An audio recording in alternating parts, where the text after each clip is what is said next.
Hello, everyone, and welcome back to OSAS. We're here for the finale of Season 12. 12 finales, P-Flare. That is quite the number, and we're here at the end in group stage.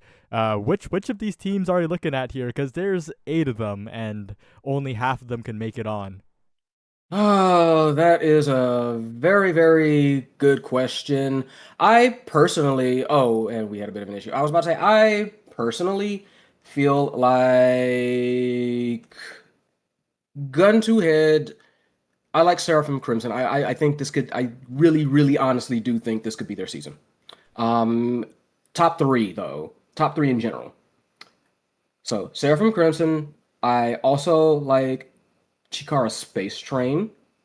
And last but not least, I don't want to go against La Critura just because I like Darkitos. I just like his name. But no, I would actually I'm going to say Dream Crush. Dream Crush. Okay. Well, you didn't mention any of the teams that we're gonna see here, right? It's Nope. it's Shrimpin', Nope. Shrimpers versus Brawling. This is gonna Yep. be an interesting matchup, and I think a lot of people have a lot of confidence in the Shrimpers, but they only qualified in the third week, and that's kind of a departure from expectations. And Yeah, looking at this comp, what do you think about it? yeah, that's kind of why I was like a little bit hesitant because I do like Shrimp and Shrimpers. I think they're capable of some like explosive plays, especially like I mean, with this IME, Kitten Ruler has been on a tear last I checked, so they have all the potential in the world. Kazan is going to be Kazan, although Kazan is looking very low. So I think they have what it takes. So we're going to see. I'm not going to say I'm like 200% confident in them, but I mean, it might be good. Oh, wow. Wait, that was a crazy shot from Steam Whistle, slowly rolling across the map. Mandrake with a good strike war, but gets KO'd, walks right into the Fireball Sentry, the conveyor belt off the map, and now Steam Whistle forced to flip. But if Shrimpers can convert, and with the flip they do, they spend all their energy, but it is well worth it for a quick end to the point. Yeah, no, there were a couple of missed strikes there. Had Steam Whistle had to burn the flip, but honestly, I've always said this before. You know, like spend your cash when you got it. Use it, especially in any case where there's a tie. If you can use that to like get that tie ahead of you, then by all means. Right, well, another point where Shrimpers are starting off a little bit down.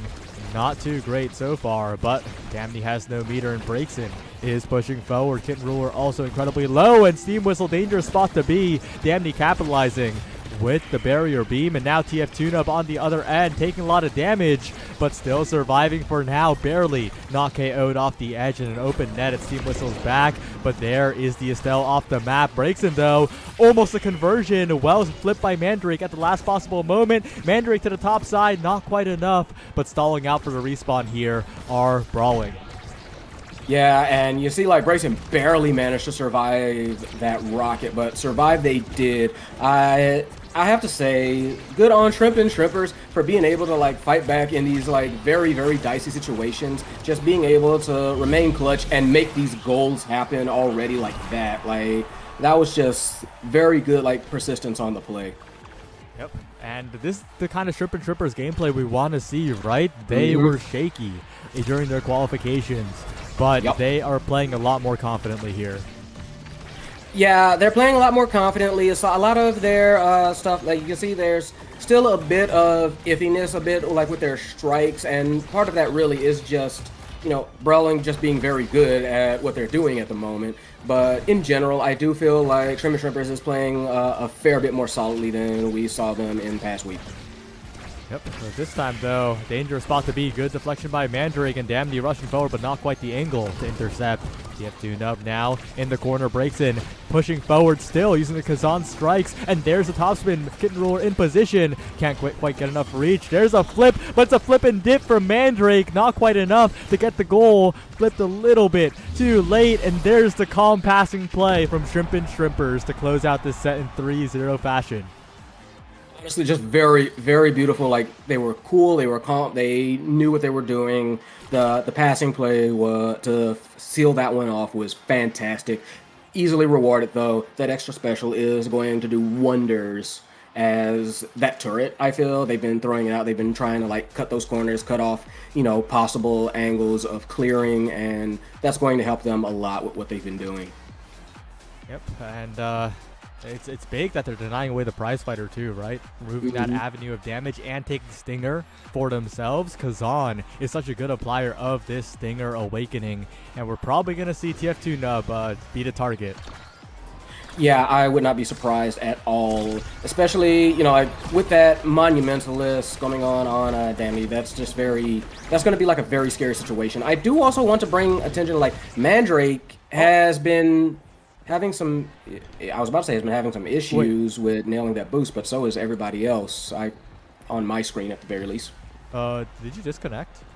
I believe I may have. I also did. Did the lobby That's die?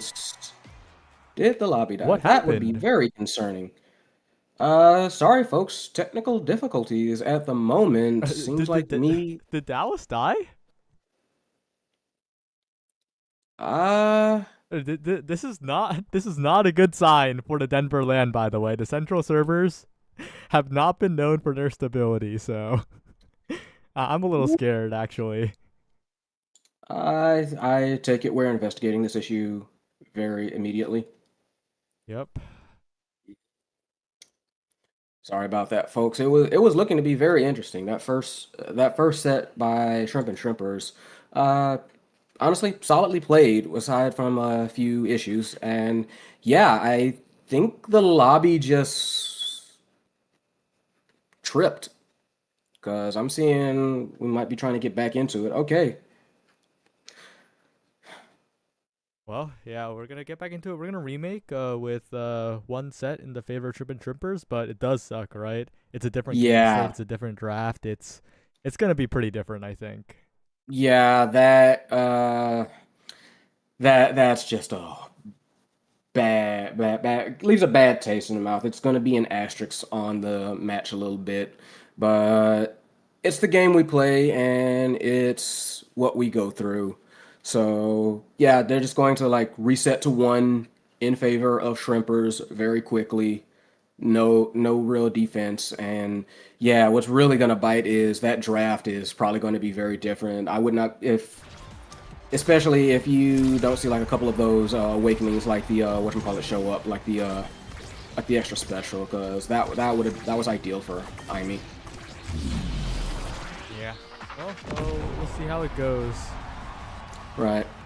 It's As well as the draft order, that's probably going to be different too as well, isn't it? yeah. Like you can probably set up, like yeah, okay, Imi got first draft, so you can probably set things up enough that Imi gets the draft if they let it happen. But aside from that, yeah, it's unfortunate, very very unfortunate.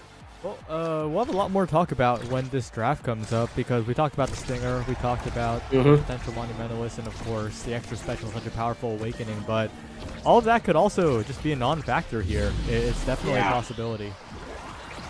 All right, there is the score set once again. Draft comes out. Kitten Ruler once again MVP. Let's see him. Yeah, very very very different. Yep. Taking a look at the draft, my eyes are on that Adrenaline Rush. Although Yeah. it has been completely nerfed to the ground, it still is a game warping awakening if the team with damage pressure gets it. And the secret is everyone has damage pressure, unless you pick like Atlas, Boo Boo, whatever. But yeah, both teams have damage pressure. Adrenaline Rush being denied away from the Asher is going to be big, especially since 3 sparks show up and this Asher's taking a spark on it. That is not good. Yeah, no, that's like spark of leadership, and like you got Mandrake taking like spark of strength as well. So like those are just those are out. So that's going to be a bit of a rough road ahead for the team of Brawlin. Yeah, not going to be easy here. But right now they're holding their own a little bit as Kitten Ruler gets it around. Damn the in position. The Tofu Fortress not quite enough to get it out, but just enough to get it to the other side of the map, right to Breakson, who gets a perfect hit right at the goal line for the first real goal of this match. Yeah, that was just like very nice, very good positioning from Breakson in general. I do feel like again, Kitten Ruler has been very good on like spotting, very good like with those glitch pops as well. Just has very much tightened up their game. So it's good to see them kind of like improving like that. Breaks in very nice on like the assist right there as well. I do just really appreciate how Shrimp and Shrimpers have leveled up their game. Yep, and TF2 Nub is paying the price, hooked onto the top side of the map. There's a clean KO for Breakson as Kitten Ruler and Steam Whistle converge. A good block, but Damney gets it away. Stalls out so much time, and Breakson's now critically low, but still has the carried away. And the Madden Descent and a Strike War against Mandrake. Recovery Drone finally popped, but once again, the Shrimp and Shrimpers, they're looking quite good. Yeah, in beautiful position, and wow, nice bounce off the center, and Breakson kind of intimidates the goalie into just like not striking it, and it just goes through. A little bit out of the reach of Mandrake, unfortunately, there. And that's kind of what happens when you're on the Luna with no cooldown. It's a little rough, but Damney on the other side is finding a way to find these barriers. Damney's incredibly low, though. And whoa, what a glitch pop redirect up to the top side by Kitten Ruler. And the defensive core of Shrimp and Shrimpers, they're still standing strong here. Yeah, they've been doing pretty good on the defense. They're finding these angles, finding these clears, being able to make sure that, you know, like their barrier doesn't fall. Knock on wood. There we go. Very nice in general, and that's the kind of thing that wins these sorts of games, as well as like good positioning. Yep. Game whistle to the bottom side. Kitten Ruler in position. Finds the Cyber Swipe, finds the barrier, and breaks in. A 2-for-1 combo deal on that goal as another set goes to the Shrimp and Shrimpers. Yeah, they have just been playing like... They've honestly been playing very good this whole match. And one thing I do want to bring up a little bit again as we get into this draft is how much that Kitten Ruler has been making use of like these blinks and being able to find these cutoffs with that turret. And I feel like if they do get aerials, that's going to make things a whole lot worse. That's going to make it a lot easier for them to intercept, which they have been doing and been trying, and they do get it. Yeah, and that's a lot of size on Brixton here. Size on Kazan, giving so much area of influence, making it so difficult to beat boat strikes and all of the abilities that are scaling. It's going to be really difficult for Brawlin here, but if they could damage Brixton early, that's definitely a win condition. Yeah, I think that's like the biggest win condition for him. Like, just hurt him, KO him, and try and get him out of the field of play, just because there's a lot of coverage that Breaksy can do on the offense and on the defense. We've seen them like going back to provide like extra defense as well, but right now they are pretty much on pure offense, trying to find a good solid lane to like clear into and get that strike going with that open goal behind them. Kitten Ruler in position, looking for an open lane to Breakson, but cluttered up by Dammy and T2 Nub. There's Mandrake in, but not quite enough, and now Breakson low, but still has a recovery drone, and there's the massive pop-up to seal the goal yet again. It's so difficult playing this matchup as Luna, and Breakson is showing why. Yeah, I mean, and that's that size for you, you know, being able to hit that core in at an angle that like Luna, tiny child just cannot get to, cannot make it into in time, not without that boost, which Mandrake has been using that boost to try and like kickstart some offense for Brawlin, but it's just unable to like get anything like super sustained, which is just unfortunate for them, and very, very much what the team of Shrimp and Shrimpers wants, just because, okay, you just burnt your one defensive tool, your one big defensive tool on offense, you've got nothing left. And a big part of that is just that Brawling isn't keeping their possession on offense. When Breakson and Kitten Ruler and Steam Whistle have the core in the enemy corner, they keep it there. Breakson hooks it back, Kitten Ruler's there to follow up, and Steam Whistle walks up, but on the other side, Brawling just goes for their one attempt, and then it bounces to the other side, and that's a big difference. That is what separates okay teams from the good ones, and I think Shrimp and Shrimpers are recognizing that really well. But right now, oh, Damney, no! Directly to Steam Whistle's face on the flip, but the KO Steam Whistle, and everything is fine, and they find the goal. Yeah, honestly, very nice. Again, persistence on that. You see, like, Kitten Ruler tried to do something about it, not quite in time, trying to throw out anything. But yeah, that was a very good play on their part. They actually managed to like KO Steam Whistle, get that goal and get themselves on the board. But that's still a bit of a mountain to climb. They are behind by 2 sets and 2 points. Damney almost gets it around, and the bounces will secure one barrier. Breaks in low, but this recovery drone still hasn't been popped, and Breaks has taken another barrier, and Shrimp and Shrimpers, their momentum has not been stalled at all from the previous point. No, not at all. And I say part of that is because the reason I feel, if I recall correctly, the reason that Breakson even got that one chance is because Steam Whistle missed a flip. I mean, still missed a strike. It's Mandrake who missed the flip, and we're on match point. So yeah, it was Shrimp and Shrimpers that kind of like made their own mistakes. It wasn't necessarily, you know, Brawlin playing better than them. So all they have to do is like, okay, we can just tighten that up. Let's just not let that happen again. And they've got it pretty much in the bag. Right, we'll see, but breaks in with 2 barriers taken already. Steam Whistle walking up, dropping a barrier though, as Damney and Keytune are in the pursuit. But Damney just tanked half of that Firewall Sentry. So incredibly low now, but winning the Strike Wars, getting both barriers, and maybe Brawlin can get it done, especially with the power play now. Steam Whistle KO'd by Mandrake. Breaks and needs to be the hero here, and will not be able to reach it. Goes for the strike instead of the hook, and now we're at a 0.5 where Brawlin could bring it all the way back. Yeah, Brawlin desperately needs this one, obviously. They are fighting for their lives, and they need to hit very, very hard. To be fair, that's what they've been doing at the moment. May have found an idea here, but they need to do that a whole lot more. Yeah, and they need to do it especially in this point, as no barriers have fallen yet for the Shrimp and Shrimpers in the corner. Steam Whistle staying strong. Finally, one drop, but the Firewall Sentry helps out. Another Strike War win for Steam Whistle. Kitten Ruler from the top ropes. There's the Cyber Swipe, and now Steam Whistle has so much room to play with. The defensive line pushed back for Brawlin, and not enough room to play with here as Steam Whistle with the Tofu Fortress rockets it forward. Not quite enough just yet. But again, it just continued offense here. This time for Brawlin, but it's not finding its mark. TFT up with a good follow-up, but it breaks in at the end. Whoa, Mandrake, what a pullback. And it does find a save there as well. Brawlin staying alive, but the barrier, they still need to take the barrier, and it's so far away. Yeah, beautiful hook there. Shrimp and Shrimpers have been done an excellent job holding their offense, and there you go. Beautiful. Man just stunned them out for the win. Let the core bounce to victory. And that's game 4 of the Shrimp and Shrimpers. Yeah, well played by the Shrimp and Shrimpers in 3-0 fashion. And that is quite the decisive win here.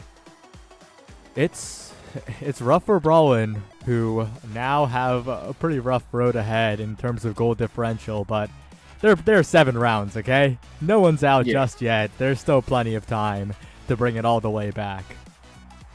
Yeah, they do have time for sure, but that was not an auspicious start for Brawlin, I will say. It felt like up until that last point, I'll be honest, it felt like up until like that last point, maybe that last set, that they were lacking a little bit of hustle, I feel like, whereas Shrimp and Shrimpers more played like they had more of a point to prove. I felt like the aggression just wasn't there for Brawlin.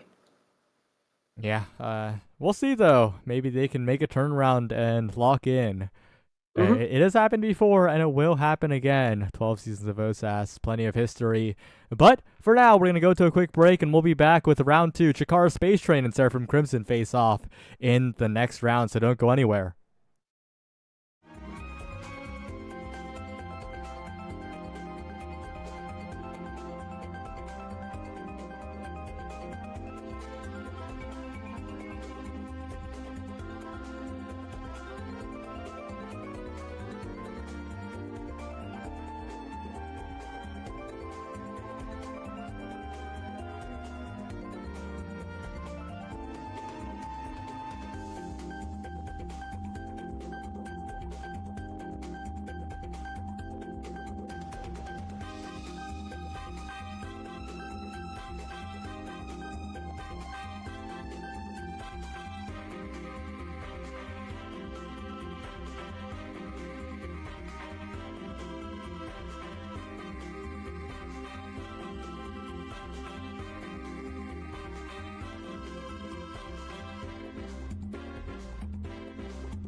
Welcome back, everybody. I am P Flair here with Saya, and this once again is OSAS Season 12. Good golly. We are here. Next match coming up, none other than Chikara Space Train going up against Seraphim Crimson. This one is going to look like it's going to be pretty fun here. My personal hopes are on Seraphim Crimson. Get out of that always the bridesmaid, never the bride situation that they found themselves in so often. But what are you thinking? It's hard. It's hard to bet on Seraphim Crimson because, as consistent as they are, they've disappointed me so many times. But maybe it's different this time. Maybe they got it, but they will have to play another Taiko Temple game, and they've looked good on Taiko Temple, but they've also looked bad. It can go either way kind of map. Very hot and cold that map. Yeah, truth be told, I don't blame you. I want Seraphim Crimson to make it out of that little state. I want them to get their victory. That's all. That's all. I'm being hopeful. Not to say that Chikara Space Train is anything to look past. Let's not get it twisted. And you can see that they are hungry and hunting for it. The whole team ready with an adrenaline rush. Meanwhile, all explosive entrance on the side of Seraphim Crimson. This one's gonna be exciting off a rip. Let's get it started. Yeah, Seraphim Crimson has never been a historically KO focused team, and Malachi uncharacteristically on the Rasmus, but so far looking quite good on it, especially with the vertical pendulum swings taken low, but still surviving is Malachi, and with the regen coming in, but that's such a large burst, and we're seeing the coordination already from Chikara Space Train. Yeah, no doubt. You can see, like, with the combination of all those, like, orbs, all those slimes coming out, and Master Malachi immediately taken for a ride. So did the core. Beautiful Flame Flurry. Split the difference. Get that first goal in. Huatin ready and raring to go. Very, very well played here by the entire team of Chikara Space Train. The damage focus is important if you're playing a Fini and the opponents are looking killable, and right now that might be the truth here with Defonk on 0 energy. That's a big target, and I think that Huatin and Adnarb recognize that. Next debuff timing could be deadly.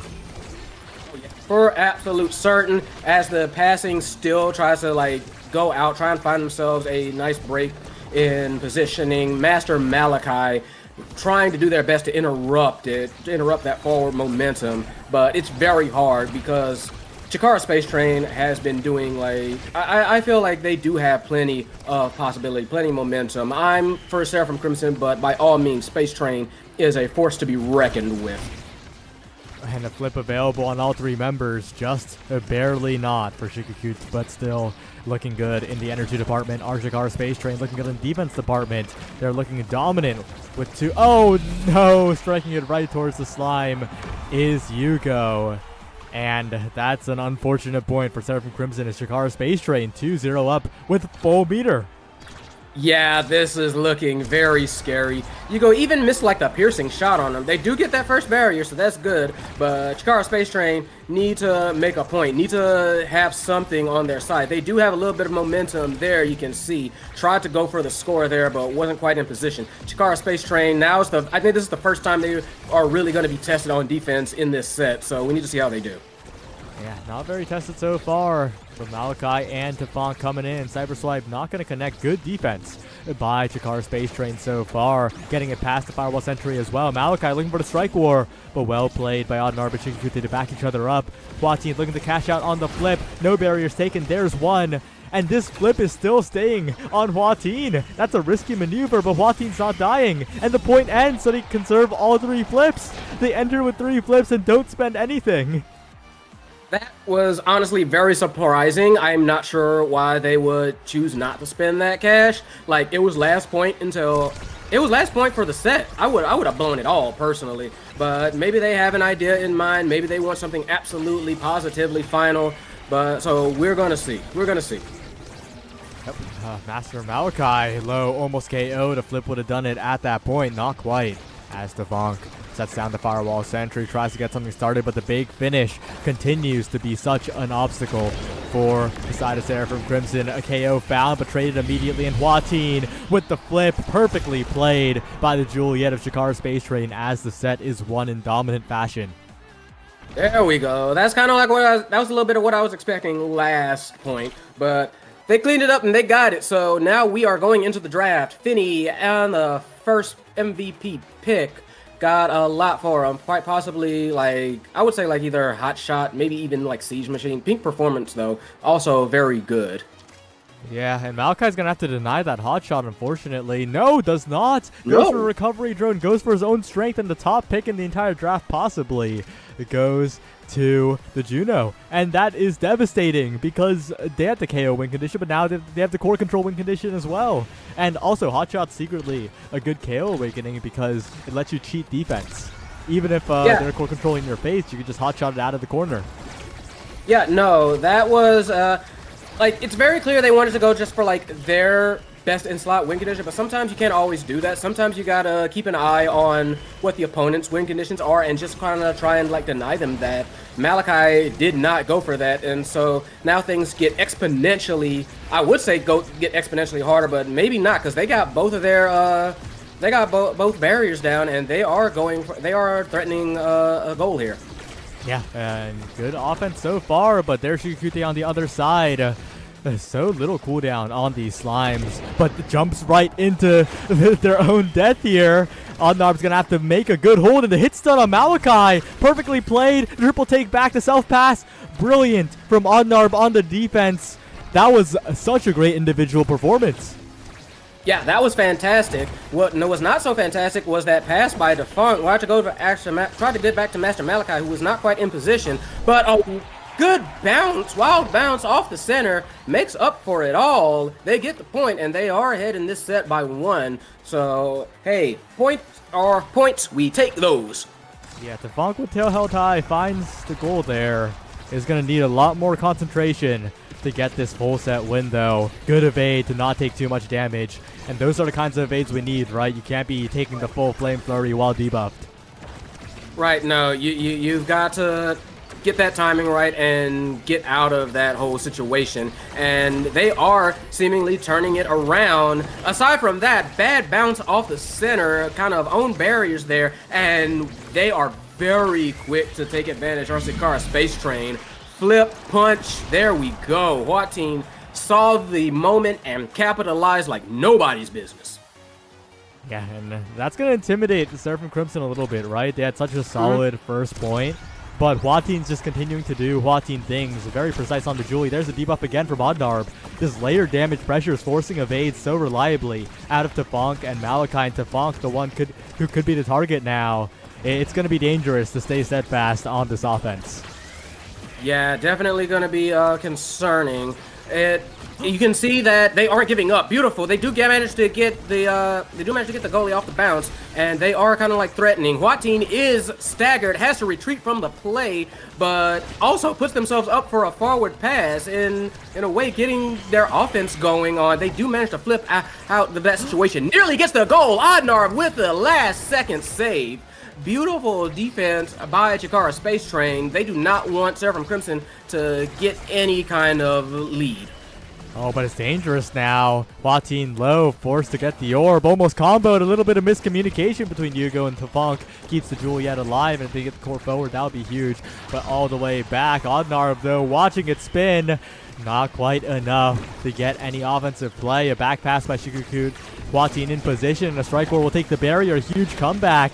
And now it looks like Chikara Space Train have a chance to take the lead, to keep the lead, perhaps. But no, it's still Seraphim Crimson on the defense. Malachi low, but has the flip. One good pass could do it all. But Malachi's so low, and now the Hotshot Juno, a factor. And that big finish has completely blocked the flip out as well. There's the KO, and there's Shikukut across the map. It is tragic for Seraphim Crimson as they just can't secure the point. Yeah, that was a little bit rough one to watch. You go with the piercing shot, like off target. I think it was going for someone else, and the core kind of just flew by him. But that was just a rough point to deal with. Though Chikara Space Train More than happy about that, and very quick to ride that momentum. Two barriers very quickly down. Flip does get stuffed, and Master Malachi with the overhead, and they do manage to even it up in terms of barriers taken. So open goes on both sides. They have to try and make something happen. They almost had the KO on Yugo too. If Wateen Yeah. just dash punch flipped instead of just dash punching, that would have been the goalie gone in the top corner, but instead it's Malachi, so it works out anyway. And Yugo bounce around, winning the strike war, still on the defense, but not quite enough to get the second one. Wateen, a shooting star in the enemy box yet again. It's another set win for Shakar Space Train. Yeah, that is rough for Seraphim Crimson. They need to find an answer to like this damage and try and find something to get back on. I don't even know how to phrase it. It's just been rough road for Seraphim Crimson for this whole match. Not what they wanted, and this is not going to help them getting that monumentalist as well as that stinger. Yeah, it's a lot of damage focus here. I would have liked Manu to not have been taken by Juno, because Manu on Finny would have been quite devious. Finny would have turned into a professor of curvature. It would have been a big finish that would have made it impossible on defense. But this works too, right? Like you mentioned, a ton of damage, and that's the focus right now, keeping one member of Seraphim Crimson just completely off the map. Yeah, no, that I can definitely see why they took it. Those slime mines just get bigger and bigger. And again, it is Seraphim Crimson that do manage to get the goals. They just need to finish these points off. And yeah, Shakar Space Train just not letting them. Oh, but Teflonk gets in there right at the right spot at the right time, the preferred position, if you will, with the glitch pop. So much coverage on that. I mean, Teflonk is piloting it very well on a lot of these offensive situations. The question is, though, can Seraphim Crimson survive enough to get those situations? Yeah, and it's been a dicey answer to that so far, but they have been trying, and they have been getting like some level of success off that. You can see like right there, they do manage to get the barriers open again, and there goes Odnarb. This is a good opportunity for them if they can get this past midfield. Oh! Another KO by Seraphim Crimson, and don't forget, they have damage too. They're shifting gears into dealing the damage instead of just taking it, and maybe this is their second win right here. Maybe, quite possibly. They are one away from getting a set. And yeah, like, you go with the glass cannon, Defunct with the dead eye, that can absolutely cause some real damage, though. Let's not count out Shakar Space Train. Master Malachi, staggered once again, has to dodge to save their life. And oh boy, that was a close one. That was definitely a close one. Defense looking difficult for Seraphim Crimson, but Malachi forward, looking for the pendulum swing, not quite enough, but Yugo is pushed up all the way with that eject button, not quite getting the offense this time, but I like the attempt, I like the pressure. But there's Wateen coming in. There's Shigukute with the beeline burst. And there's Wateen with the strike ward to finish it off. And don't forget it. Space Train could still win the game here.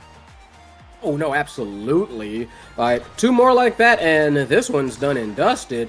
I will say, though, that for this point, it does seem like the energy is pretty even. All of them are about to, like, get up flips. We're about to be seeing a lot of them, I suspect. So the question is, who can take advantage of them better? Again, Seraphim Crimson do manage to get open the goals. Yeah, that's a big opportunity for Crimson now. They get a lot of damage on Odnar, but nowhere near a KO. Teflonk, though, in a good spot. Standing there with a watchful eye is Malachi, and there's a bit of an own goal from Odnarb. Unfortunate, but it is what it is. Yeah, they will take those all day. Card came back, and I feel like Odnarb was expecting that card to hit someone, and it just didn't. Ended up hitting the core. Unfortunate, but Seraphim Crimson more than happy, no doubt, to take that set. Give them a chance to come back here. Yep, we'll see what they can do with this draft, but it's a little bit unfortunate, right? They're not getting some crazy awakenings. A single spark, right? Oh, sorry, double spark. It's agility focus, which is a little bit, but it's not as crazy as they would have wished it to be. No, it's something, but not really what they wanted to. I'm also Slightly suspect at the 1-2 punch over Happy Star. I feel personally that with how Shigakute has been playing, it would have been better to deny it and just use it for yourself. But although, then again, the 1-2 punch probably would have gone to Shigakute anyway, so kind of if you do, if you don't. Yeah, I do like it in the end because 1-2 Punch Juno does even more core speed and a little bit of damage. And look at that, Tafonk can strike Glitch Ball for red core. So it ends up working out decently well for the Aimi here. The bigger question is, can Malachi survive? Because there's a big finish and the defense still being kept up by Yugo for the moment. But this core speed scary and Malachi almost drifted into the edge. Finally, the recovery drone is popped and the damage continues. Yeah, rough situation. Hua-Ting, though, trying to get on, is almost on the other end of it. And there they go! Hua-Ting gets sent into the goal, and so does the core, courtesy of Master Malachi. Very nice pendulum swing there. That was a good one. Yep, very, very well played. It's a good opening gambit every single time from Seraphim Crimson, I think. But they're taking too much damage this time. Malachi, no evades left. Goes for the orb, but is very killable, and Hua-Ting collapses, finds the lingering hitbox of the dash, and so much damage. Yugo not getting strike back in time. You gotta shake it out on those points. Good attempt by Seraphim Crimson, but Space Train get it done. Yeah, bit of a rough one there. Energy looking good on the side of Space Train. Not as great on the side of Seraphim Crimson. Yugo, the only one close to it. Again, with these opening gambits, they are doing everything they can to get like these early goals. I mean, these early barriers, but it takes everything, including some bodies from the looks of it, and that's just been something they've been able to finish off. Yeah, a bit of an unfortunate own barrier as well. It's still power play, but the respawn has come in. Hua-Ting now with the perfect flip. Pass down to Shigakute, looking for the shot. Not quite enough as Malachi comes in from the corner. Yugo recovers it. Hua-Ting to the bottom side, and Yugo can't reach it. And now it's 1 point standing between Space Train and a crucial victory here. But it's not going to be easy. No, Seraphim Crimson have had good start-offs so far for like this whole set. It's just the finishing, the closer. They can't close the deal, and that's unfortunate. Beautiful double barrier though, and Chikara Space Train looking forward to that one, trying to take advantage. Burned the flip though, little bit greedy for that one. I feel like their greed is killing them. Their greed is killing them. Yeah, Tafonk gets in there perfectly. Tafonk's ramping up so much, and if Yugo can get it out, that would be huge. The KO by Hua-Ting, and it's Hua-Ting with the dash punch, and Space Train. It was almost Crimson with the comeback, but they will seal away the game. It was almost Crimson's. That was almost terrible. That was almost horrifying turnaround for the side of Seraphim Crimson, but no, Chikara Space Train kept it up long enough to get that one done and dusted. Unfortunate for Seraphim Crimson, but all respect in the world to Chikara Space Train. They really did manage to kind of take control of that one and never really let off the throttle. Yeah, it was quite well done. And moving up to 1-1 now, not 0-1. Seraphim Crimson with a scary record to have at this point in the group stage. We'll see if they can get it done, but P-Flare, are you still a believer? I am a hoper. I am a coper. I am not. Don't say believe, but I wish them the best. Let's say that. I wish them the best. But let's move on. Let's move on. Yep. Well, we'll see what happens to Seraphim Crimson and the rest of the teams in the next parts of the group stage. Round 3 is up next. Don't go anywhere, and we'll be right back.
Hello, everyone. It's a very, very special week as we have the OSAS Season 12 finale here, and we're back with round number 3. 2-2-0 teams are facing off here.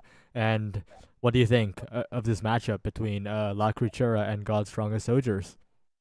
I mean, I have to agree with your take. It's generally a very special week here, and with how these two have been operating, with how these two have been trying to march on, I feel like they are both going to be going at this like very hard. Personally, I enjoy La Criatura. I love how Doggy Toes and particularly Striker Kuriyami can basically utilize their offensive capabilities to the absolute fullest when they're on fire. It is a treat.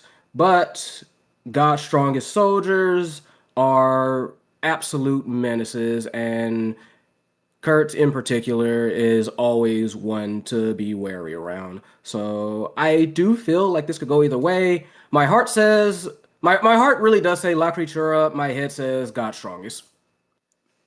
Yeah, but playtime's over. We're gonna head into game very, very shortly and take a look at the draft. What really stands out to you here? Because that Drakkar on the first pick stands out to me. Yeah, I am personally not surprised. I feel like Jakar on this one is going to be a very, very welcome pick for the team. I feel like they are going to be ready and waiting on any kind of like reception to kind of take full advantage of that. On the other hand, like Imee is Imee, constantly a top pick for very good reasons there. And you've got on the other side the two of the three demons there with Vice ready to bring a whole lot of pain. Mako on the defense, got that strike shot ready too. And funny is like Kama Crystal that's on the Zentaro. Excuse me, I am expecting a lot of good things out of this team. So here we go. Let's see how we go. Let's see how we handle the start. Yep. So far, it's a pretty slow start here. Crystal on the Centauro, definitely a player to watch out for. Lots of agency. Striker Kuriyami, limited range, but the damage could be a problem in the game. Not just later, at the start as well, but Umbi and Common Crystal don't quite get the barrier there, and it's a little awkward. I feel like they really should have been able to take that barrier. Slime Slinger going to be happy with that defense. Yeah, now it's been a lot of damage, no real KOs quite yet, although for a second there it looked like that might have been the change there. Oni's blade going out, Doggy Toes having to dodge for that one. But in general, it's still kind of like a feeling out process as the gate gets open. Yep. Kuriyami taking a lot of damage, almost taken out here, and needs to be very, very careful. And the cooldowns are coming out right onto Striker Kuriyami. Almost flipped off the edge, but still surviving is Drakkar. And finally bounced off the center. And you got to shake it out after that one if you're the Drakkar. And the question is, can they stall till the respawn? And the answer is looking scary with that Vice flip. Yeah, that was scary for a moment. There is another one. There it goes out, but they did manage to save it. Flip also goes back out in response. So yeah, they did manage to dodge the danger there, but who knows how long that's going to last, especially with Kama looming. And Ubby managed to take the shot and slip it in between them. That was very slick. Yeah, well played. Chain Lightning playing a factor as well. And that's a big first point and kind of representative of how this game might go, right? With this early lead created by damage. The damage pressure is looking very, very real. But there's a double barrier, and uh-oh. That was a very fast double barrier and looking to take very quick advantage. La Creature, but nope, they did manage to clear it out for a little bit, return to center, and they are going to have to try and figure out a way to finish this point off very quickly. Yep. Slime Center now in position. Hit stunned away by Common Crystal. One barrier taken, and somehow the God's Strongest Soldiers are keeping themselves in this game, but still looking dangerous for them. The barrier still standing for the Atlas. Striker Kuriyami taking a lot of damage. La Cultura, they got to be careful here. Yeah, they have to watch themselves. This is no time to rest on their laurels. You can see that God Strong is already angling for this. Gets that second barrier, gets the flip, knocks it in, but does not quite manage to save it. Slime Slinger, very careful, very watchful eye on that core, making sure it is not going past anything. Oh, and that's the core speed out from Doggitos. Not quite enough here. You gotta focus when the core speed's this high. And there's another bounce, this time off the center, all the way to the top corner. And that's a very, very important point for the side of La Creatura. Yeah. And think about all that, and it's just 1-1. That was just a tie. So this one is... I feel like this one is going to be like very exciting, especially once the drafts come out. And look at that damage. Kami Crystal, like very, very dangerous on the front there. Getting that double barrier is Umbri off the back of that. Basically took out two characters at once. Yeah, and now they got to defend this open net with an Atlas. Not an easy feat here. Doggitos low as well with no evades to speak of. Completely bursted down, exploded off the edge, vaporized. Barely even saw that character travel. Good defense, but a flip burned, and it's going to go around the world. No corner recovery there from Slime Slinger, unfortunately. It's 2-1. Yeah, no, that was done and done. Just like a beautiful shot, traveled all the way around the world, and kind of like that's always been kind of like the issue with Atlas. I say this constantly, like he does not run, he walks, at the very least until he can get, you know, some proper drafts. But for the time being, they're going to have to deal with that, and it looks like that, and that's always going to be kind of like a rough thing to do, especially at the beginning. Yep, true. I mean, the Doggitos is looking for a passing play, not quite enough, but there's Firewall Sentry, looking to get even more pressure. Perfect. Supernova from Umbi, though, gets it away for now. Yeah, and again, that damage that has been coming out, as well as that double barrier, open goal on the side of God's Strongest. They have to be very careful. La Creatura needs to try and take advantage. Striker Kiriyami constantly looming in the backfield, trying to make sure that something can get up to them, make a possible scoring position. Beautiful Molten Volt! Carrots can't save it, ties it up. Beautiful, beautiful interception and strike by Striker Kiriyami. Yeah, that was such an improbable point too, right? Incredibly low. Had to lay low at the bottom side, but found the perfect self pass, and where there's a will, there's a way, I guess, but you can't just dwell on that point. You gotta make the final push. You gotta find a way to secure the set if you're La Creatura. Yeah, and you know they want it. You know they are going to absolutely be pushing. And you can see Striker Kiriyami Doggitos trying to find a flip, trying to find like a play for that. Not necessarily a flip, a passing play for that. Wasn't quite able to find it though. And there goes Striker Kiriyami, sent flying as this second barrier gets taken. And once again, La Creatura on the defense. Yep, you're gonna need to find the defense here, but the respawn comes in. It's a lot easier. Comet Crystal, though, there's an expanse. Not even going to deal with any flick shenanigans. And can't use it with the self-pass all the way behind. Force out a flip. Dangerous spot to be in, but if Umbi has a supernova, that could be a reversal of fortune just there to continue the power play. Flip available for Doggitos. A perfect angle around absolutely everybody. A student of the angles, it seems like. And right now, Doggitos is just trying to win the entire game solo. Yeah.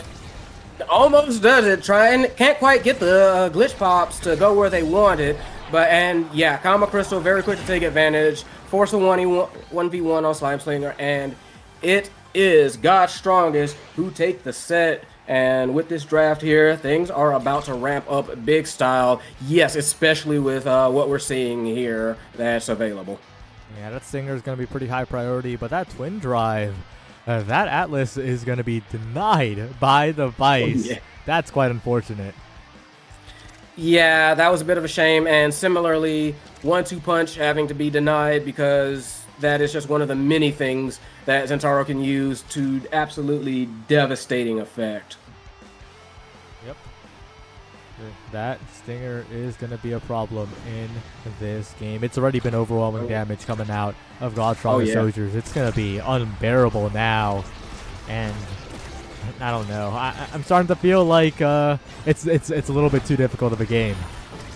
We are going to see as Striker Kiriyamane gets sent for a ride. There they go. Say goodbye. And it is La Cultura on the desperate defense as, yeah, God's Strongest Soldiers making this look easy. Like a powerful, powerful start for God's Strongest. So good on them.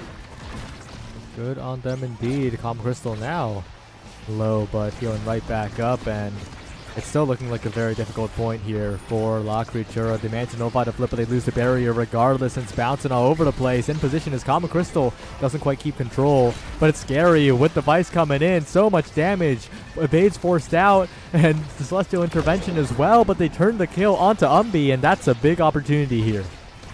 Yeah, this is their moment. If they want to try shifting gears, the time is now, and they are trying their absolute best as that turret comes out. They are trying to do everything they can to like force that core up. They do not manage to make it though. Flip comes out, has to do that in order to clear it. Manage to get a second shot. They do manage to get the barrier open. Goal on the side of God's Strongest. This is their moment. Striker Kiriyami in position, steadfast in the enemy box, and finds the strike war. Oh, that is huge for La Creatura. That's the kind of point they need here. And you got to start thinking maybe it's possible, but it's still gonna be difficult.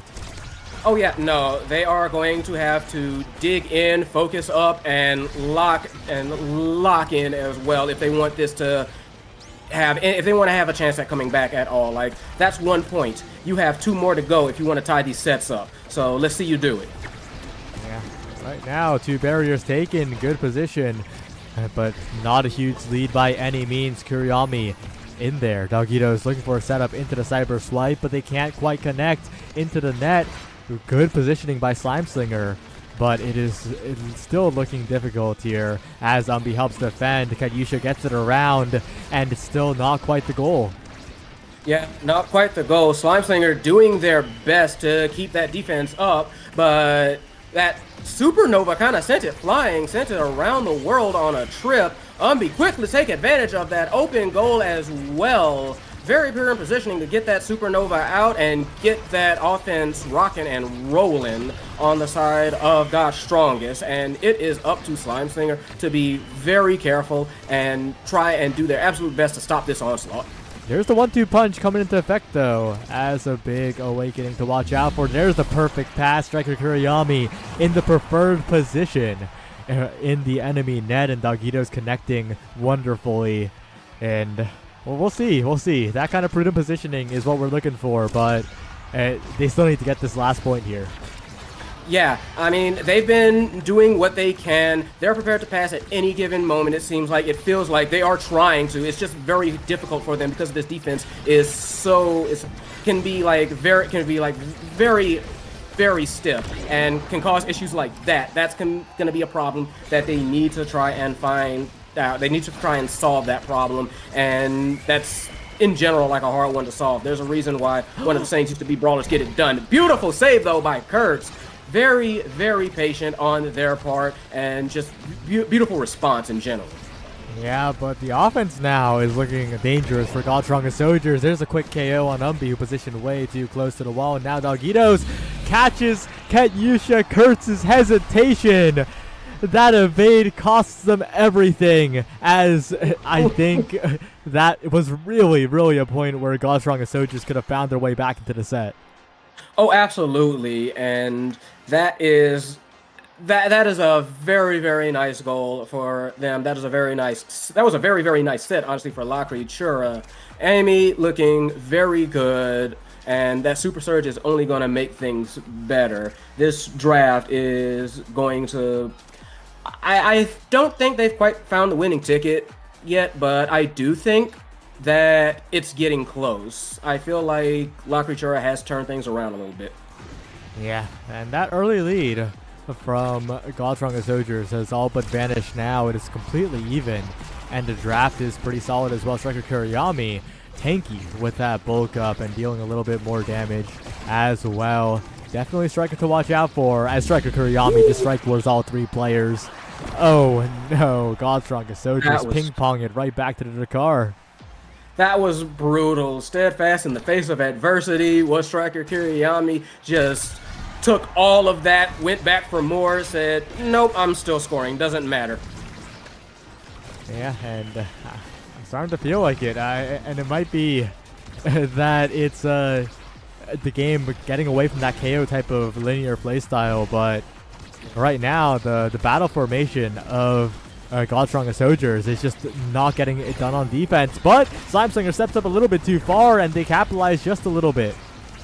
Yeah, not quite what they were hoping for, but beautiful. They did manage to recover that. Beautiful quick transition to offense. Doggy Toe, Striker Kiriyami, locking out on that corner and essentially bullying it through. Like, that is just beautiful. And this is their opportunity. If they can get this last point in, then La Creatura can wind up taking the lead in this game, which they would be more than happy to. They want to hold it. Beautiful lock, though.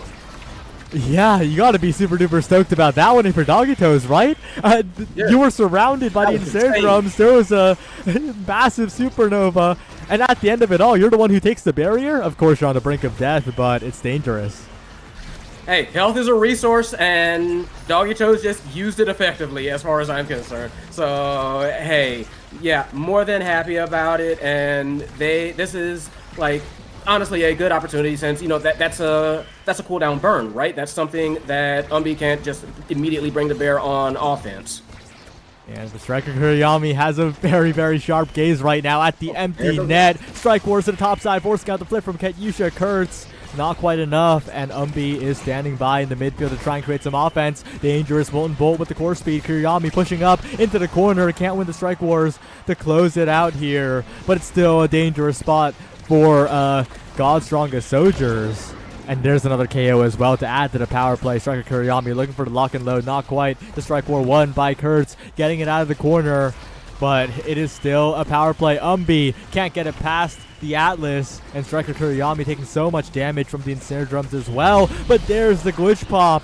Perfectly played by Dogitos on the top side. It's another set win in dominant fashion this time.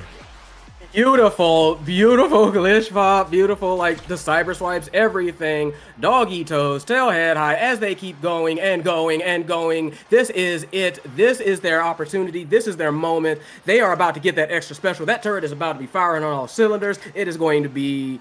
It is all La Creatura right now. Even with that prize fighter that's being taken, I feel like this is their moment. This is their chance. Yeah, and... Dogitos is seeming pretty studious right now, right? A student of the game, just getting better and better as the game progresses, in the right place at the right time every single time. And I think if you're Godstrong Soldiers, you're kind of hearing the murmurs. You're like, can we really do it? Yeah, it's concerning, and they want those murmurs to stop. Look at all that damage coming out on, honestly, both of their sides, but especially Kama Crystal trying to kind of like hunt down Striker Kiriyami. Bit of an umbrage there, as this one still keeps going. That is very, very dangerous situation for God's Strongest. This one has very quickly gotten fast, furious, and painful for God's Strongest Soldiers, and they do not want that at all. But, not what you want to see. Slimeslinger walking up a little bit too far, and Core just goes sailing past. Not great. Not an auspicious start. Yeah, all good. It happens to the best of us when the goalies try to play offense. You need to keep that possession. Didn't quite happen that time, but they got it done. Kuriyami to the top side now, blown up. No drum to save the Drakkar there, unfortunately. But that was a really quick KO, but Slimeslinger has plenty of cooldowns remaining, and Dogitos from the top ropes. It just makes a beeline, bursts towards the bottom side, and finds the return on the power play, and now it's favoring the side of La Creatura. Like, La Creatura very quickly got their receipt for that one. They are trying to do their best to take advantage, push that one through. Shotgun can't quite get it done. La Creatura want to close this out. They do not want to give a chance for God's Strongest to pass back, to come back on this one, and that they're so far trying to do their best job of it, but very, very low. Yeah. Oh, and Umbi, perfect stun. It gets in there.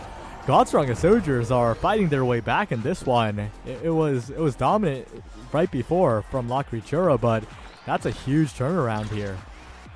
Yeah, absolutely. That is very concerning already for La Creatura. They don't want this to go Southway. Oh, and the flip and the double! Oh, this is horrible. Horrible for La Creatura. And 3-on-1. There goes one barrier. There goes the other. And the finish flip comes out. Boom. There goes the set. God's strongest fighting back. This is far from over. Yeah, it is far from over, and importantly, Oh no! there are a host of very, very frightful Scary. awakenings. Yep, heavy impact Oh, adrenaline yeah. rush. I expected Adrenaline Rush to be first pick. I think denying it is a great choice here, but it's not denied, and Zentaro's now going to get the Adrenaline Rush, and the KO composition of God's Strongest Soldiers shifts into a new gear here. They're no Yeah. longer nice. No. That nice nature is gone and dead. And right now, this is looking very, very, very, very scary for the side of La Creatura. That's a lot of pain that is coming out on the side of God's Strongest. Primetime Adrenaline Rush, heavy impact, just some of the most brutal awakenings in this game, especially on the right people, especially on someone like Kama Crystal. Very scary moments here, but Doggy Toes gotta kind of like calm down and gotta try and make the most of it. That's not how you want to start it though. Yeah, like you mentioned, the nature is not nice on this map, right? The Taiko drums will assist in the KOing coming out of God's Strongest Soldiers, but Doggitos defies it all, gets forward. Good defense from Umbi and Kurtz, but right now it's still one barrier remaining, and somehow La Creatura are braving the power play. Yeah, they are holding on as best as they can. As a matter of fact, they managed to scare out. I was about to say they scared off Kama Crystal, but that flip came out, tried a bit of a back pass, and a bit of a miscommunication leads to Kama Crystal taking it. That was an absolute defensive breakdown, and not what you want to see here. Yeah, not the finest of moments for La Creatura. Not the finest of motions either from Slime Slinger, but you know, all good. And it's a new point, it's a new barrier advantage, and they have a way to get it done here with Striker Kuriyami winning the Strike Wars. Oh, there it goes. Both open, and you see like Doggy Toes nearly got saved once, but once is only all is good for. And there they go. Watch them fly. La Creatura have to survive this power play yet again, and that's not a position you really want to be in this late in the game. Yep. It's dangerous now, but a strike war away from the flip, and the barrier still stands. Kadyusha Kurtz. Strike shot does not quite connect as Umbi is incredibly low as well, but Striker Kuriyami and the Fireball Sentry combine for a brilliant goal. Doggitos gets it done yet again as the game's completely even still. Yeah, no huge lead in this one. There are no... It could go either way, honestly, with the way both these teams have been playing. I do feel like this one's still wide open. And, oh, jeez, beautiful and absolutely bloody start. There's a lot of bodies that were looking very, very scarily low for a moment there. Yeah, as the Umu Musume players would say, they're going to need some swinging Maestro, but the only swinging is Doggitos in the top corner. Perfect cyber swipe to get it done. 2-1 now, and 1 goal away from taking a 3-0 record in the group stage so far. Both teams won it. Yeah, this is it. This is what Doggitos, the whole team, La Creatura really want this. This could be the final push if they can manage to tough it out. God's Strongest Soldiers have been throwing everything plus the kitchen sink at them, but it is still nothing easy to finish this off. Yep. We'll see. Lots of damage, lots of opportunity for Kama Crystal and Umbi, but they need to find the goal itself, and so far in this set, they've struggled. Doggitos has been the star, right, of getting it done, getting those cyber swipes, the passing plays, but Slime Slinger, a slight blunder, hits it right into Kama Crystal's waiting arms, and now it's a set 5.5. Yeah, this is it. This is for all the marbles. And here we go. What is the opening gambit on the side of La Creatura? It's got to be something good. Oh, taking a lot of damage is Kama Crystal. Big opportunity now as Dogito's helped out on the defense. Out of the corner now, but Umbi sends it forward. Kama Crystal earns one barrier. Looking for two is Umbi to the top side. It gets away for now, and a perfect glitch spot by Dogito's buys enough space. Kuriyami in position. Dogito's looking for the pass. Finding an opportunity, but not quite. They can't get the barrier, and Kuriyami taken low as well on death's door. Not long for this world as well as that barrier. It's totally gone. Healing back up is Striker Kuriyami, but Slime Singer's got to be so careful here. Yeah, Flip gets burned. This is quite possibly La Creatura's last gas. They have to make it good. They have to do something about all this damage that's coming out, and it's not like they can. Doggy Toes goes on a trip around the world and has decided to sit this one out. They are done. God's Strongest Soldiers take it in an absolute rip snorter. That was beautiful. Yeah, it was looking dangerous for God's Strongest Soldiers in the mid game. Oh, yeah. But they lock in, they find the damage awakenings, and La Creatura, this is a patch where you gotta deny them. Yeah, unfortunate, but they do manage it. They do manage to hold on to God's Strongest Soldiers, and they come out of this one. I believe they are, what, 3 out now? 3-0, 3-0. top of the standings. Yeah, 3-0. Yeah, so definitely fought to hold on to that and fought hard. Like, all the respect in the world to La Creatura. They made them bleed and sweat for it, but wasn't quite enough. It was God's Strongest that remained strong in this one. Remaining strong indeed. And any last words, P-Flare, before we head to break and go to round 4? Honestly, just this one was very exciting. Good luck to everybody who is remaining, because this has proven that things will not be it won't be easier from here on in. Yep, definitely not. Don't go anywhere. We'll be right back.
Hello, everybody. We are back again once more. This is OSAS Season 12 Finale Groups.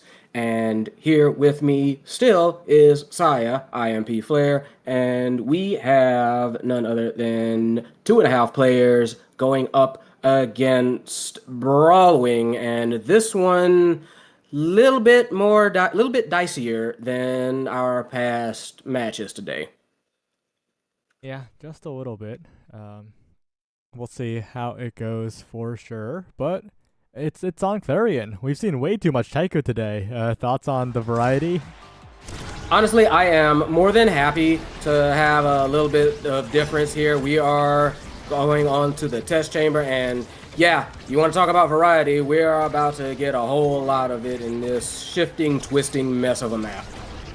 Yep, and already we're seeing some interesting comps, right? Era, Kazan, and Vice all on the same team is not what you usually see. Era seems a little bit out of place in this current patch, but TF2Nub could lock in, could still get it done. Yeah, but that is an interesting start, shall we say. Open goal, and it is opportunity time for this team. They need to do their best to take advantage immediately before the defense can really ramp up and transition. Yep, we'll see if they can do so here. Building up a lot of meters. TF2Nub. There's the goalie gone. The Mandrake damage is huge here, but a little bit of anti-synergy. The goal is delayed. They still find it. Yeah, no, they're fine. They're fine. It's okay. Doesn't bother anyone. So that is first point to a Brawling. Yep, so very, very well done here. The question is, can they keep it up? Because there's a lot of damage output for sure, but it does feel like the side of 2.5 also has a lot of damage. Yeah, no, I feel like both these teams do have notable damage dealers, so that's not going to be a big of a factor. In fact, I do feel that as things ramp up, it is just going to get a whole lot more painful, a whole lot more quickly, but that is yet to happen. We are still on the first set, but there's a lot of blood on the floor already. There's a big KO despite the open net, and they find it around JP Mac Damney with a good placement to get it done, but now bounced around the center. An obstacle could be a KO vector here. But for now, it's just a passing back and forth, looking very coordinated, but deflected by JP Mac perfectly, and getting it around the NATO as well. The defense is looking good, but there's a perfect beam right out of the reach of the Mako. Yeah, that was just very, very beautiful. Very patient and very on target. So, hey, you never know how things turn out like that. So, hopefully, this draft that is going to be upcoming, if they don't manage to get anything reset, if they don't manage to get a bit more offense started, then this draft is going to really kind of tell the tale of the tape. Yep. JP Mac, a really good save out of the corner there. But the damage output's coming through for both teams here. It's really who can be the KO confirmer first. And if you think of KO confirming, you think of Kazan. And Damney gets it done yet again. Yeah, Damney looking low, but not letting that scare them. And it cost them, unfortunately. Power play now, once again on the side of 2.5. And that is going to be taken advantage of very quickly, ideally. Yep. There is more damage on the Insane Membrane, who's still trying to score here, but the Supernova kicks the core away yet again. It's looking difficult. Officer Bo in there. Insane Membrane still not taken out, and this is a big opportunity for 2.5, but Insane is not long for this world, and you got to be careful here when the Giga Blasts aren't connecting, the clips aren't being made, and there's the confirm. The KO focus is just overwhelming.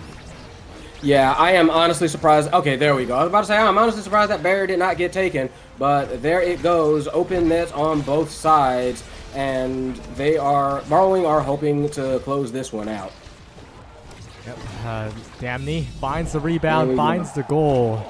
It's ridiculous. That their KO concentration is just it's working. It's just working. Yeah. Somehow it's working, but as you like to say, it is on it is on this team to kind of like shake it out and just kind of like calm down, figure out what to do with this draft, and hopefully 2.5 players can figure out a comeback route for this game because right now that was a little bit decisive, shall we say? Just a little bit. And we'll see if they can turn things around. But with the adrenaline rush finding its way onto Mandrake, that should have been denied. Why are you going spark of leadership here? I think 2.5 are dead. 2.5 players are going to get KO'd over and over. That is a very decisive statement, but for all we know, I mean, yeah, it may have been very, very reasonable.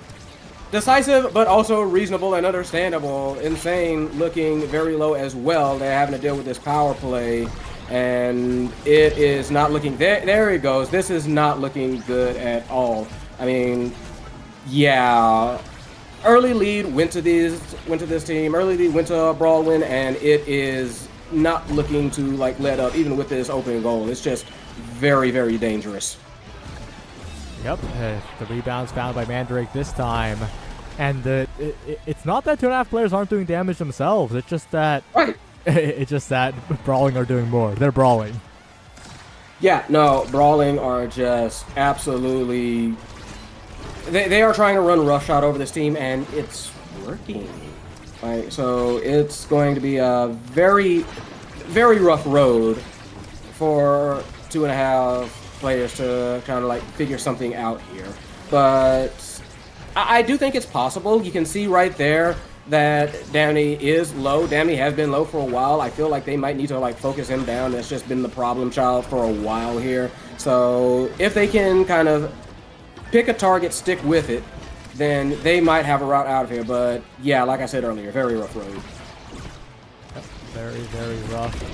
And once again, a KO's found. Like, the health bars are so low on Brawling, but they're playing just this really dangerous game, and they're getting it done here. Officer Bo, though, the Kai, looking for the individual play, not quite enough. The respawn comes in, but Damney is so healthy.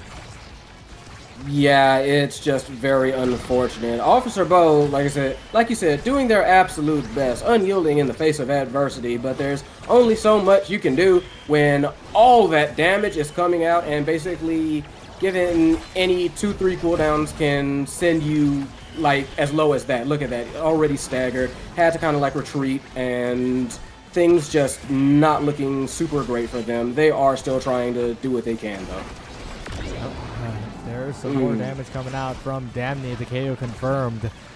Sent into the Obscura zone, but this NATO is escorting the core forward. A flip from Mandrake catches it at the perfect timing. And Brawling, although they're 0-3, they're still looking solid. No, yeah, still looking very good at the very least in this game. So good on them. Hopefully this can be the sign. Honestly, hopefully this can be the sign of their second win and they start winning, you know what I mean? But that's still going to be like questionable, and there's still more games to be played to decide whether that's actually going to be the case or not. But right now, like, I would say they're looking good, but their goal is open. So if there was any chance for 2.5 players to come back, now's the time. Yeah, well, we'll see if they can do it. The net is open at their back, but the question is, can they secure the goal? And they can! Oh, that's such a rough rebound off the Supernova. But but when you're this dominant, like Mandrake, that's such a chill laugh, you know? Like, it's whatever. Yeah. Yeah, it's fine. It's all good. No need to fret too much. Like, you've got the lead. You can solve all your concerns, all your problems, getting this last point and taking the set. It's no big deal. But on the other hand, 2.5 players definitely want to kind of like ride that point momentum. Any kind of mental rebound you can get right now is a good one. And there's one there, and there's the flip going, unfortunately, for 2.5 players. But they are still in a solid position at this point in time. Let's see. Mandrake now. Going for a little bit of damage here. That's a good KO to find, though, right? It's less reliable for 2.5 players, but when they can nullify these power plays, they're staying alive quite well here. And they do manage to stall out to the respawn and get some damage on Mandrake, but the orb comes back and suddenly the power play is never ending. Yeah, very nice extension on the power play for the side of Baldwin. Still looking very, very good as they try and get this last one, try and get this last barrier, but it's been proving a bit difficult. JP Mac, very stalwart, even as this power play just refuses to end. Good gracious. Yep, it's continuing here. Damney finds the strike ward but doesn't find the barrier, but this lead is seeming impossible to overcome at the moment. TF2 Nub finding angles around absolutely everybody, and Zane Membrane just one hit away from death, and Kazan has plenty of those. It's not looking easy as JP Mac desperately defends, and Zane Membrane pushed into position, perhaps able to find something here. Regens, dies, but the goal still found by Officer Bo. That was beautiful, and honestly, at this point, if they want to keep the lead, then yeah, Baldwin is going to have to push hard for this. They can't rest on their laurels anymore. They've got to make something happen now. We'll see if they can get it done, but it is not looking too easy here. Insane Membrane taking even more damage, and once the Brawler's gone, the offense, it really struggles to get going here unless Officer Bo makes a hero play. Insane Membrane methodically taken out in the barrier as well, and Brawlin are continue to brawl. Yeah, they are continuing the brawl, and just this power play, like I said, like never ending. Tried to push it through. Brawlin, then again, power play just does not stop. Damn, he hooks it in, and yes, it is Brawlin keeping the lead as they take this set 3-2. Good effort on the side of 2.5 players, but not quite. Vice MVP, and got a couple of things that they can look at. I'm personally looking at that prize fighter. Yeah, that is definitely going to be the focus. Bulk up as well, right? Getting staggered on yourself and denying stagger from the enemy team. Those are definitely the focal points of this draft, and bulk up is taken by JP Mac to maybe survive just a little bit. But the prize fighter, like you mentioned, that is devastating, and Brawling just can play their game. Yeah, they can play their game. They can continue on as they were. Just keep focused, keep steady on, and do their best to just beat down 2.5 players as much as possible. On the other hand, 2.5 players got to find a way to make these scores happen, and perfectly quick before that damage starts stacking up. And don't get me wrong, that damage can stack up fast. Let's see how it goes here. Officer Bo very, very low already. TF2 Nub on the other end, not too healthy either, but Officer Bo's the one who has to watch out. Staggered now, burned down, and if Mandrake can get a prize fighter early, that would be huge. But TF2 Nub's got to watch out. Barraged off the edge, and the power play just doesn't exist just yet. No, it is very close. Officer Bo trying to lay low, but nope, Danny is on the hunt for that one. Beautiful KO there. Insane trying to take vengeance as this power play for Baldwin continues. Yep. Continuing to push forward here. TF2 Nub in a dangerous spot. Doesn't get caught by the rebound now, and Officer Bo continuing to put on the pressure. And despite it all, it seems like 2.5 players are surviving a lot better now and finding the goals, finding the strike wars, and their comps are very playable when you're not dying over and over. Yeah, no, absolutely. I mean, they've been managing to make it work for now, but there's still 2 points to go, so they still have a lot of work to do. But hey, well, there's a will, there's a way. I believe you say that once or twice yourself, and it makes a whole lot of sense. It's all about the mental. That's something that I say a lot, and you have to know how to keep focused and how to make sure that you can stay calm again in the face of adversity to find these plays and find your way back step by step. Yep. Just trying to find a way in here is TF2 Nub as well. Damn near with the strike interactions. One against JP Mac. Find the goal as well. Just a mix to oblivion. That was ridiculous. Yeah, no. I nor they probably expected to know where the core was going, and eventually it just slipped past all of them. So something they're definitely going to have to watch out for as this gets later on, because right now Baldwin 2 points away from taking this game. Not a position that 2.5 players want to be in. One barrier taken. And Officer Bowen and Zane Membrane both incredibly low. Mandrake, a deterrent in the enemy box as well, forcing out the Oni's blade. So many evades have to be used to just keep the offense up a tiny bit. And Officer Bow is on death's door right now. One more hit will do it. JP Mack can't find the strikes, but neither can Mandrake. The bounce house hostile to goalies, but great for the Brawlers as Brawlin scores another.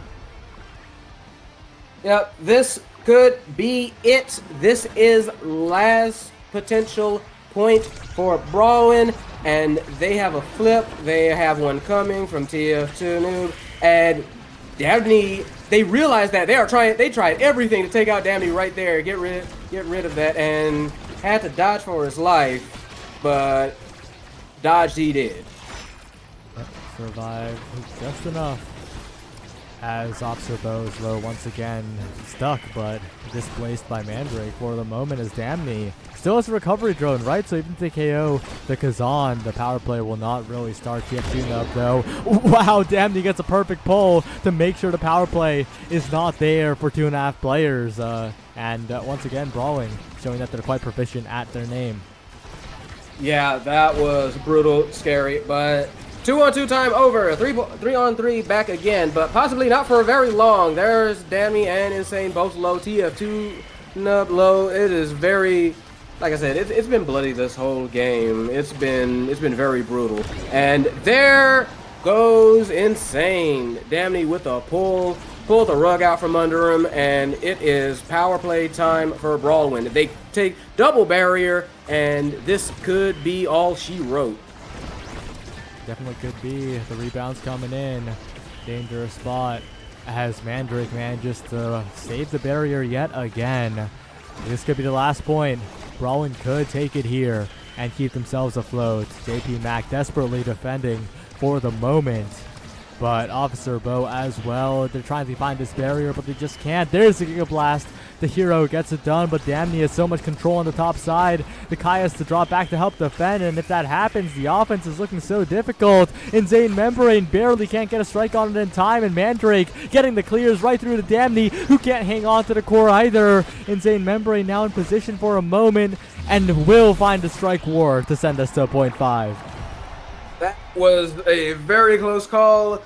Thank goodness Insane managed to actually do something about that, clean that up, get that point. But there is only that's only one step on a very, very long road for 2.5 players, and Insane getting taken out, so that might be the end of the road for 2.5 players if they can get this score here and now. There goes one barrier. Can we get two? It's not quite looking like.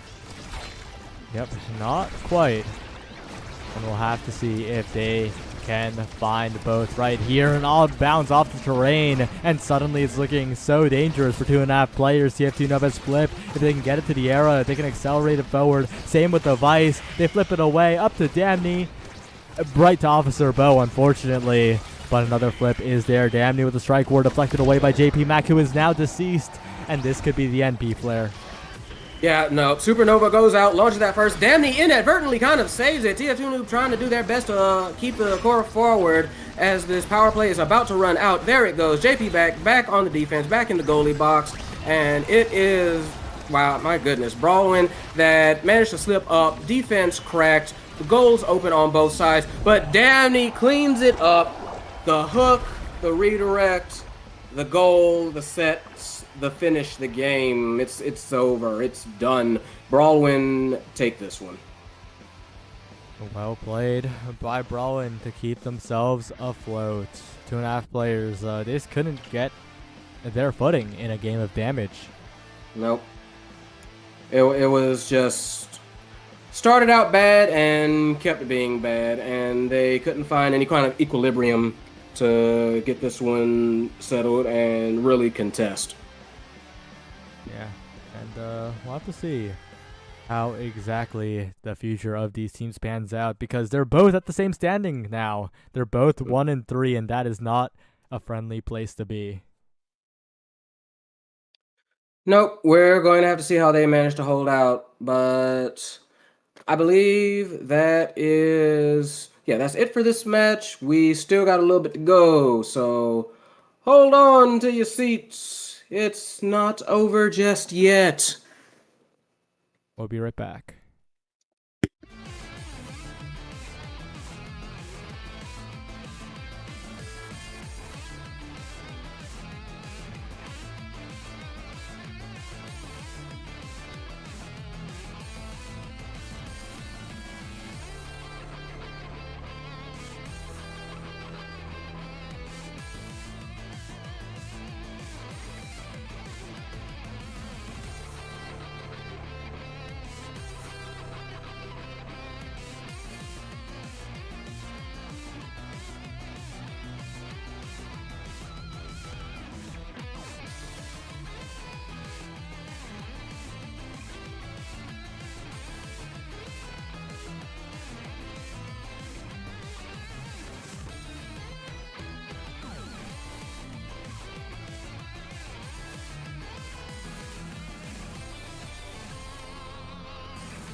Hello, everyone. We're back with the OSAS finale, and we are here in the 5th round. Kurigan, you're looking at these two teams, La Couture and Trimpers. Who do you think is going to take it and have a very, very good time heading into the next one?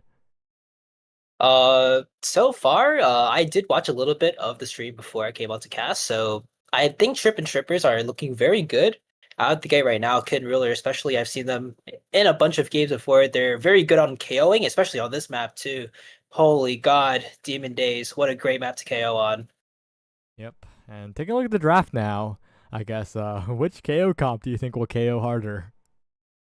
The Shrimp and Shrimpers comp, oh my God, what is this? I'm looking at this right now. EKC lineup right here. The other team, La Cultura, does have the Atlas to maybe tone it down a little bit on the KO side, but we're gonna see how long that holds. Yep. And on the other end, the goalies are kind of weird, right? for such a KO inducing game here. I mean, we have one that helps the other team KO, and the other one is just to stop the KO. It's like kind of like immovable object versus unstoppable force. Okay, well, let's be clear. Both these teams are actually going to KO. Oh yeah, that is true. But heading into it, anything that surprises you in the starting awakenings? I mean, the prize, well, not prize fighter. The spark, first of all, not really a lot of people take it. Even Kid Ruler going onto the era. I think that was Doggitos that took away that vice pick, and so far, Breakson's very low. Yep, a lot of early damage, and as expected from the team with the Vice and Drakkar, the dynamic damage duo. But there's one thing they lack, and it's overall control, right? That doesn't have a cyber swipe like the IME to quickly get into position, etc. So they have to watch out in the core control department against this era of Kitten Ruler. Yeah, and so far, they're doing pretty well on this. They're keeping the core on the other opponent's side right here. Nuggies with Supernova almost getting the barrier too, but doesn't find a mark quite yet. And Kuranami still level 1 as well. Has to get to level 2 to at least do some damage, but Flip comes out, one barrier traded out for the side of Shrimp and Shrimpers as Circuit Kuranami yet again very low. Team also trying to go for the KO and doesn't find it though. Yeah, Slime Slinger, I think, is the focal point of this game. Because last time they played, Slime Slinger made a few unfortunate clears. And if they could find consistency, this La Cultura team might look incredibly strong. But right now, they're missing a brawler, so it's not looking too great. Yeah, and that era, NATO clearing the way for Kenro to put that one in. And so far, they're looking really strong right now. 2 flips being burnt, which means enemy, well, not enemy, but energy economy on kind of the side of La Cultura here, as Striker Kuriyami does get 25 energy back for dying there. But so far, the quick control department does seem to land on the side of Shrimp and Shrimpers as Breakson and Kuden Ruler are crashing down on this bottom side. Yep, Brixton taking a lot of damage there on the bottom side. Slime Slinger as well, but the barriers drop. Brixton gets it done despite almost dying here. But Striker Kuriyami with the breakaway, looking for 2 barriers, not quite here. As Brixton makes space but can't hang on to the core end. Both brawlers are playing very solidly so far. And a flip out of Slime Slinger will make sure that Striker Kuriyami gets another chance to shine. Yeah, Steam Whistle walking back, giving the Drakkar a lot of space and letting him get that second barrier to open up the goal. And Breakson looking really low as well. It is staggered right now, so it's all up to Kinro to try to equalize this. But now, Doggitos and Kuriyami out in the open, trying to get this core into the goal barrier to try to make sure Breakson doesn't get capitalization of it being in front of Slime Slinger. But so far, Ken Ruler is keeping the offense going. Kuriyami in position. Slime Slinger loses track of the core, but it will not go in. Steam Whistle looking lonely here, but making the defense work. The passing lane blocked by Kitten Ruler. Good positioning by the midfielder of Shrimp and Shrimpers as the core speed picks up as well. Slime Slinger that doesn't have the movement speed to get there, and those overextensions were punished last time we saw Slime Slinger, and it's happening again. Yeah, and if La Cultura want to win this game, they have to find the balance between stepping up and keeping their defense in check so far, as Breakson does almost get that barrier with the bell ringer. And As you said earlier about them stepping up a little bit too early and not getting that goal barrier, I think it's more. I think they just need to have that sort of patience when it comes to pushing up because Alice again is a very good holder on this map. Even though they're not really like playing a very supportive role, as in keeping the core in control of Kuriyami and Dogito's. Him stepping up is completely fine as long as he does maintain core control, especially if he has that flip to the top side. But he does lose the barrier in the process. Yep. Let's see now if they can find a way to pass around Breakson. They managed to get it all the way around, but even though it's looked good for Lacriture on a lot of these points, they haven't been able to actually find the goal itself. The Vice Drakkar, not the greatest scoring characters, I gotta say. Especially with Kinruler just keeping that passing lane completely out of reach, and Kuriyami and Dogito's having to reposition themselves. It makes it so that they're getting a little bit too late, and with Steam Whistle providing that extra secondary buff, it just lets Kinruler run across the map at lightning pace. Oh, and speaking of lightning pace, that core once again gets around the positioning of Slime Slinger. And these kinds of high core speed moments are really making the difference. The damage has been less of a factor. Yeah, I think both of us said they were going to do a lot of KOing, but the only KO we've seen so far is onto Striker Kuriyami, who is last pick right now, but Era, the star of the show right now, has a lot to choose from. Fight or Flight on the cards. Does opt for the Castellast, though. I mean, you could choose any of these Awakenings, let's be clear, and it would work out in the end. Yep. But I think that the Castellast is a risky pickup in a meta like this, right? My eyes were on the team player a little bit for the goalies, and Prize Fighter denied away makes a lot of sense, but I'm surprised that the team player goes completely unpicked. That would have been a great pickup for either goalie, but especially over the Glass Cannon. That additional speed's going to be really useful for Slime Slinger, but it's not going to get uptime. Yeah, the amount of damage that everyone's putting onto Breakson is getting a lot of value, almost keeping Breakson away, and having to sink to the bottom side means that he will be out of the play for a long time as Kinruler and Steve are trying to clear this core out. They're doing a really good job though. Kuriyami and Dakias aren't really finding anything to get it through, and that barrier almost goes down as well. Alright, Slime Slinger up to the top side, blocked away by Kinruler, and this is a scary spot to be. Breakson can't get the second barrier, but it was still looking not too great for Lacriture, who are trying to desperately stay afloat here. Kuriyami looking for the barrier, but the awkward snare drums is just enough to get it out of the corner, and now Breakson is on a rampage. Slime Slinger dribbling it away, but the open net is so restrictive, and Breakson flipped off the edge, but that means no flip for the Atlas. Yeah, and now Dagitos and Striker Kuriyami with a double of midfield are able to maybe just send the core away. Almost, the Moon Bolt almost getting so much value off of it, but Dagitos hangs onto his flip and tries to look for another opportunity, but he is getting beat up by Breakson though. Yeah, Dagitos around the world, perfectly placed. Steam Whistle, not quite there, interrupted by Striker Kuriyami, and but it's so rough, this comp from Lacritura. To score, you need a great passing play, or you need a flip, it really feels like, and it's just feeling so inconsistent in the scoring department. Yeah, especially when, one, you don't really have a lot of speed to work with. Like, the Steam Whistle comp is kind of just, we outspeed them and we win a lot of these fights. But now it looks like Breakson and Kinruler are in like a little bit of a brawl for the time being, as Steam Whistle has to back away into the corner. Kuriyami trying to hunt them down, finds the KO now, 2v3 power play. The KOs are coming alive, but let's see if Lacritura can capitalize off of this power play. Yep, Slime Slinger, that speed's proving to be useful here, but Breakson, the swinging maestro with this X Maximus, and finds the delay as well, but Slime Slinger good on the strikes, will keep the barriers alive. One goes down, almost two, and a lot of damage on Breakson, but it's still a dangerous spot to be. Yeah, even when staggered into the corner, you kind of just have to watch out for anything that can happen. Slime Slinger in the front position, taking his time and also losing the barrier in the process. A little bit gone awry, just a little bit, as the corner simply just wanders into the goal box. Okay, don't say wanders. That was a good shot by Kinruler, finding its way around Slime Slinger. But maybe the core is maybe you're the core.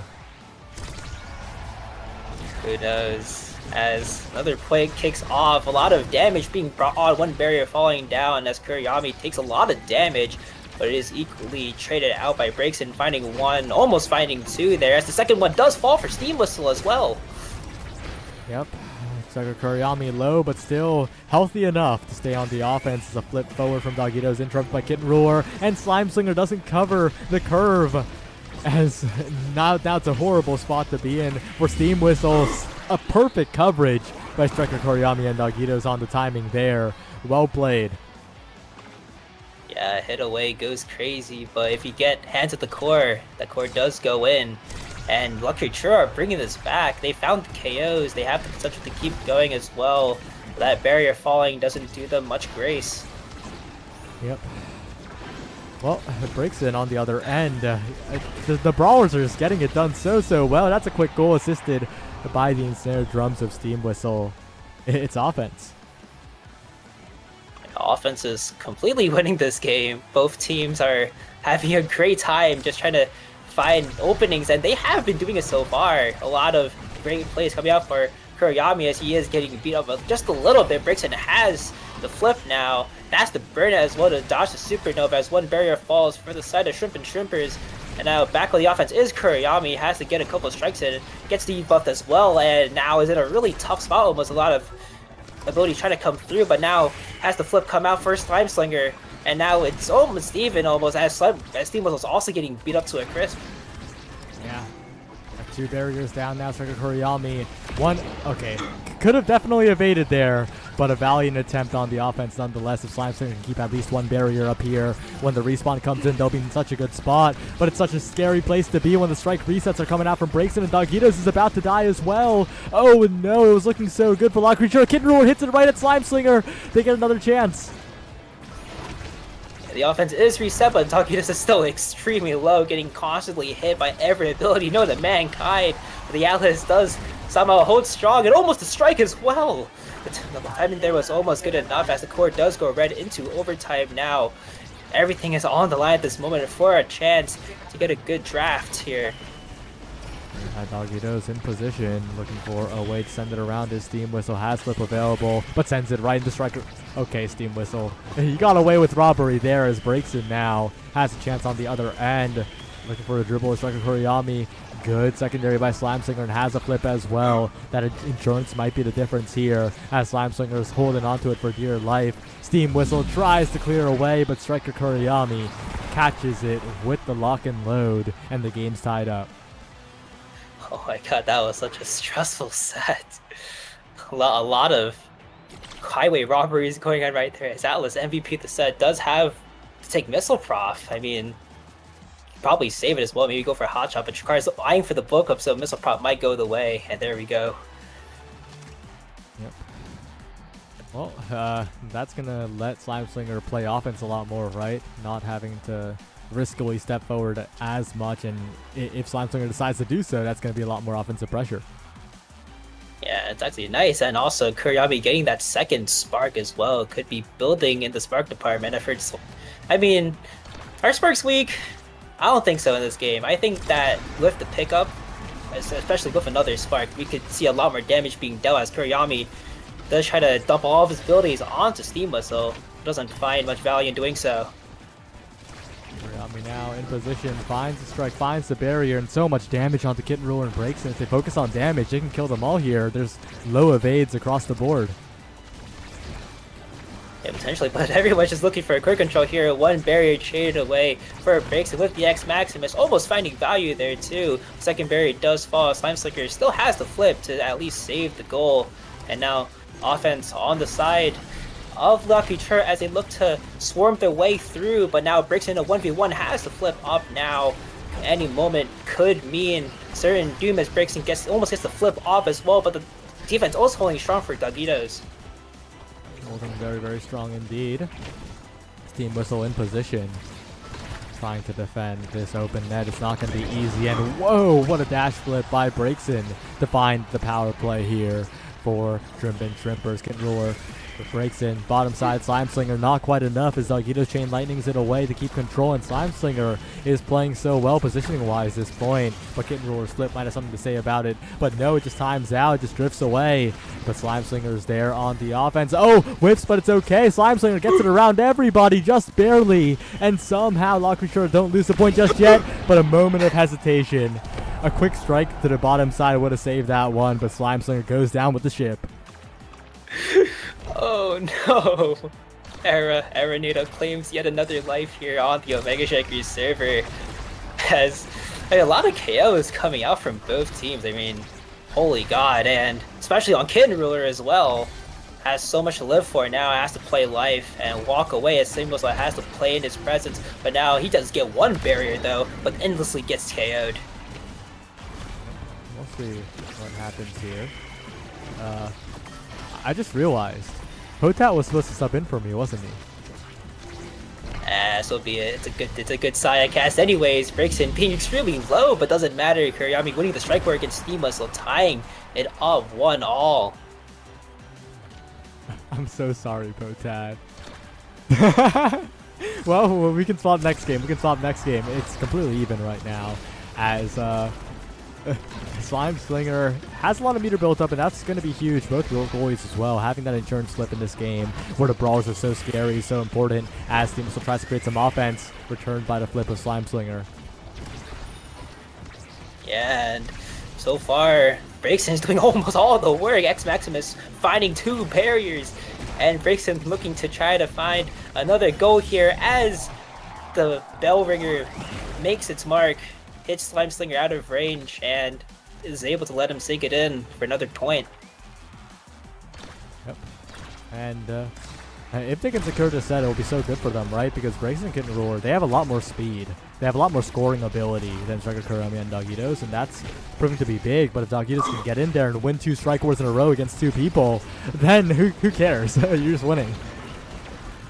And winning interactions is key right now, especially since I've seen kind of the balance between Dogitos and Kuriyami. Just seems that Dogitos is the one mainly trying to get the core in there, while Kuriyami's just there just to look pretty and hit everyone around and jostle them a little bit, as both barriers are down for Shrimp and Shrimpers right now. But oh my god, that was almost a kill.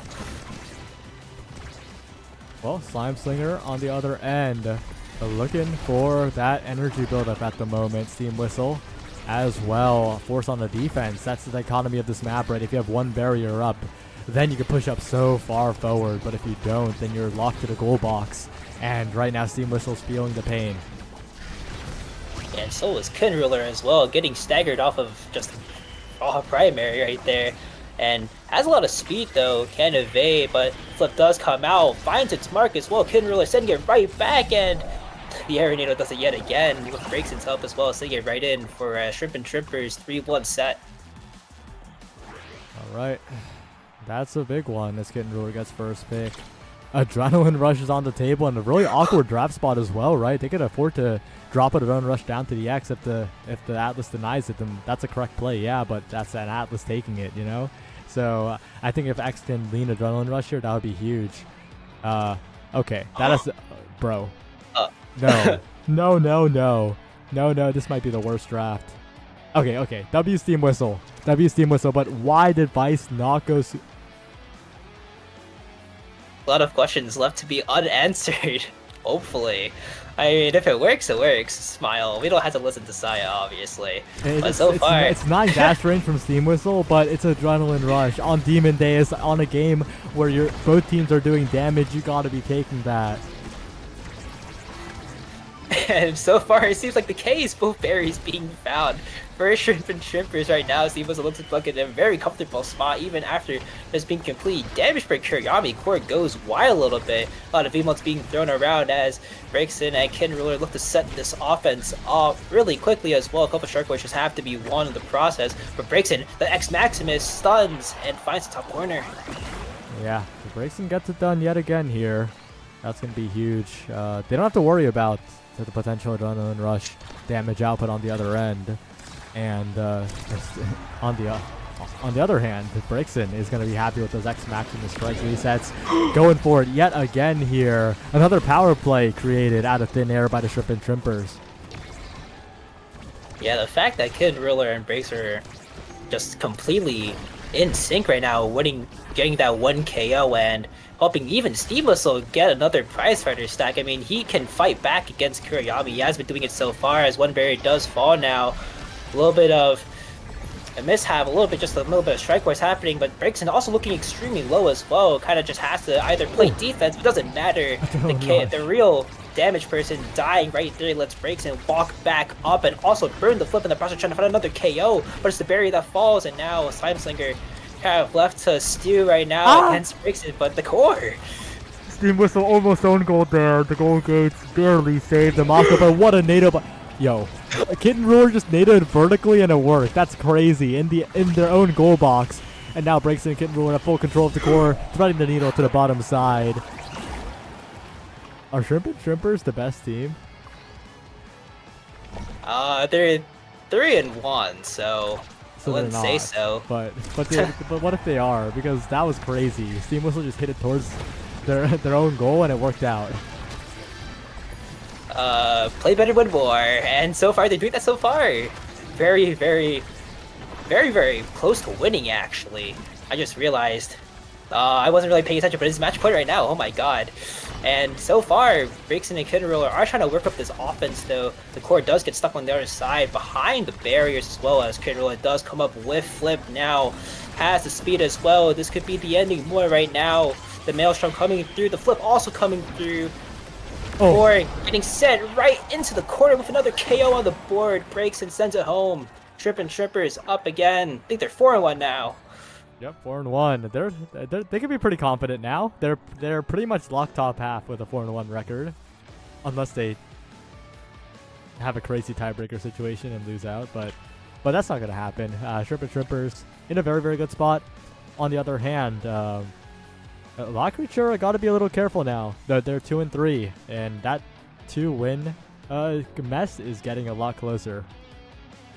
Yeah, the infamous 2-win curse, at least, even for the other seasons as well. Just having 2 wins just makes it complete hell if you're kind of just stuck fighting for that tiebreaker spot. So good luck to them. But the main star of the show breaks in 4 KOs, 37k damage. That's just a crazy X, crazy power. Brawlers do get it done. And we might have to get Saya a little bit of water after that interesting performance. What do you think, Saya? Yeah, well played the Shrimp and Shrimpers, and Potat's probably going to get in here any second now, so don't go anywhere. We'll be right back, and thanks for watching OSAS, and there's 2 more rounds. Wow, saying thanks for watching OSAS at that timing sounds like we're ending stream. Oopsie. Oh no, don't end the stream. We're not done. We're not. Whatever, cut the break. Goodbye.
Good morning, gamers. We are back with OSAS, and here we are with a pretty fun series. We got Dream Crush versus Shrimp and Shrimpers. I might be NASA nasty pilled, so I am saying everything wrong, but surely I'll fix this. But we got Dream Crush and Shrimp and Shrimpers here. We're looking for a pretty good match here. Shrimp and Shrimpers are currently 4-1, 4-1, and Dream Crush are currently 2-3. So I think we're pretty Shrimp and Shrimpers leaning, but I'd be down for Dream Crush to win this one, and we're getting started right away. Yeah, and the draft is, oh my god. Good morning is crazy. It's currently like 11 right now. I need coffee, 100%, but I mean, we're going to be looking at an Oni Village game. I definitely need that once we are the cast, but so far it's a very explosive start though. One barrier falling for the side of Shrimp and Shrimpers already. What a great start to go, and also we need to know Ken Ruler playing the brawler role over Braixen. Very interesting though. Yeah, I think also that specialized training might not come in quite yet on the Kitten Ruler's Kazan, but I think if Kitten Ruler is maybe able to scale a little bit of damage, that specialized training is going to come out in full force, because it's pretty good in my opinion on the Kazan. And also every other person in the lobby is scaling Spark, so you gotta hope first of all the Kitten Ruler is not MVP for the set.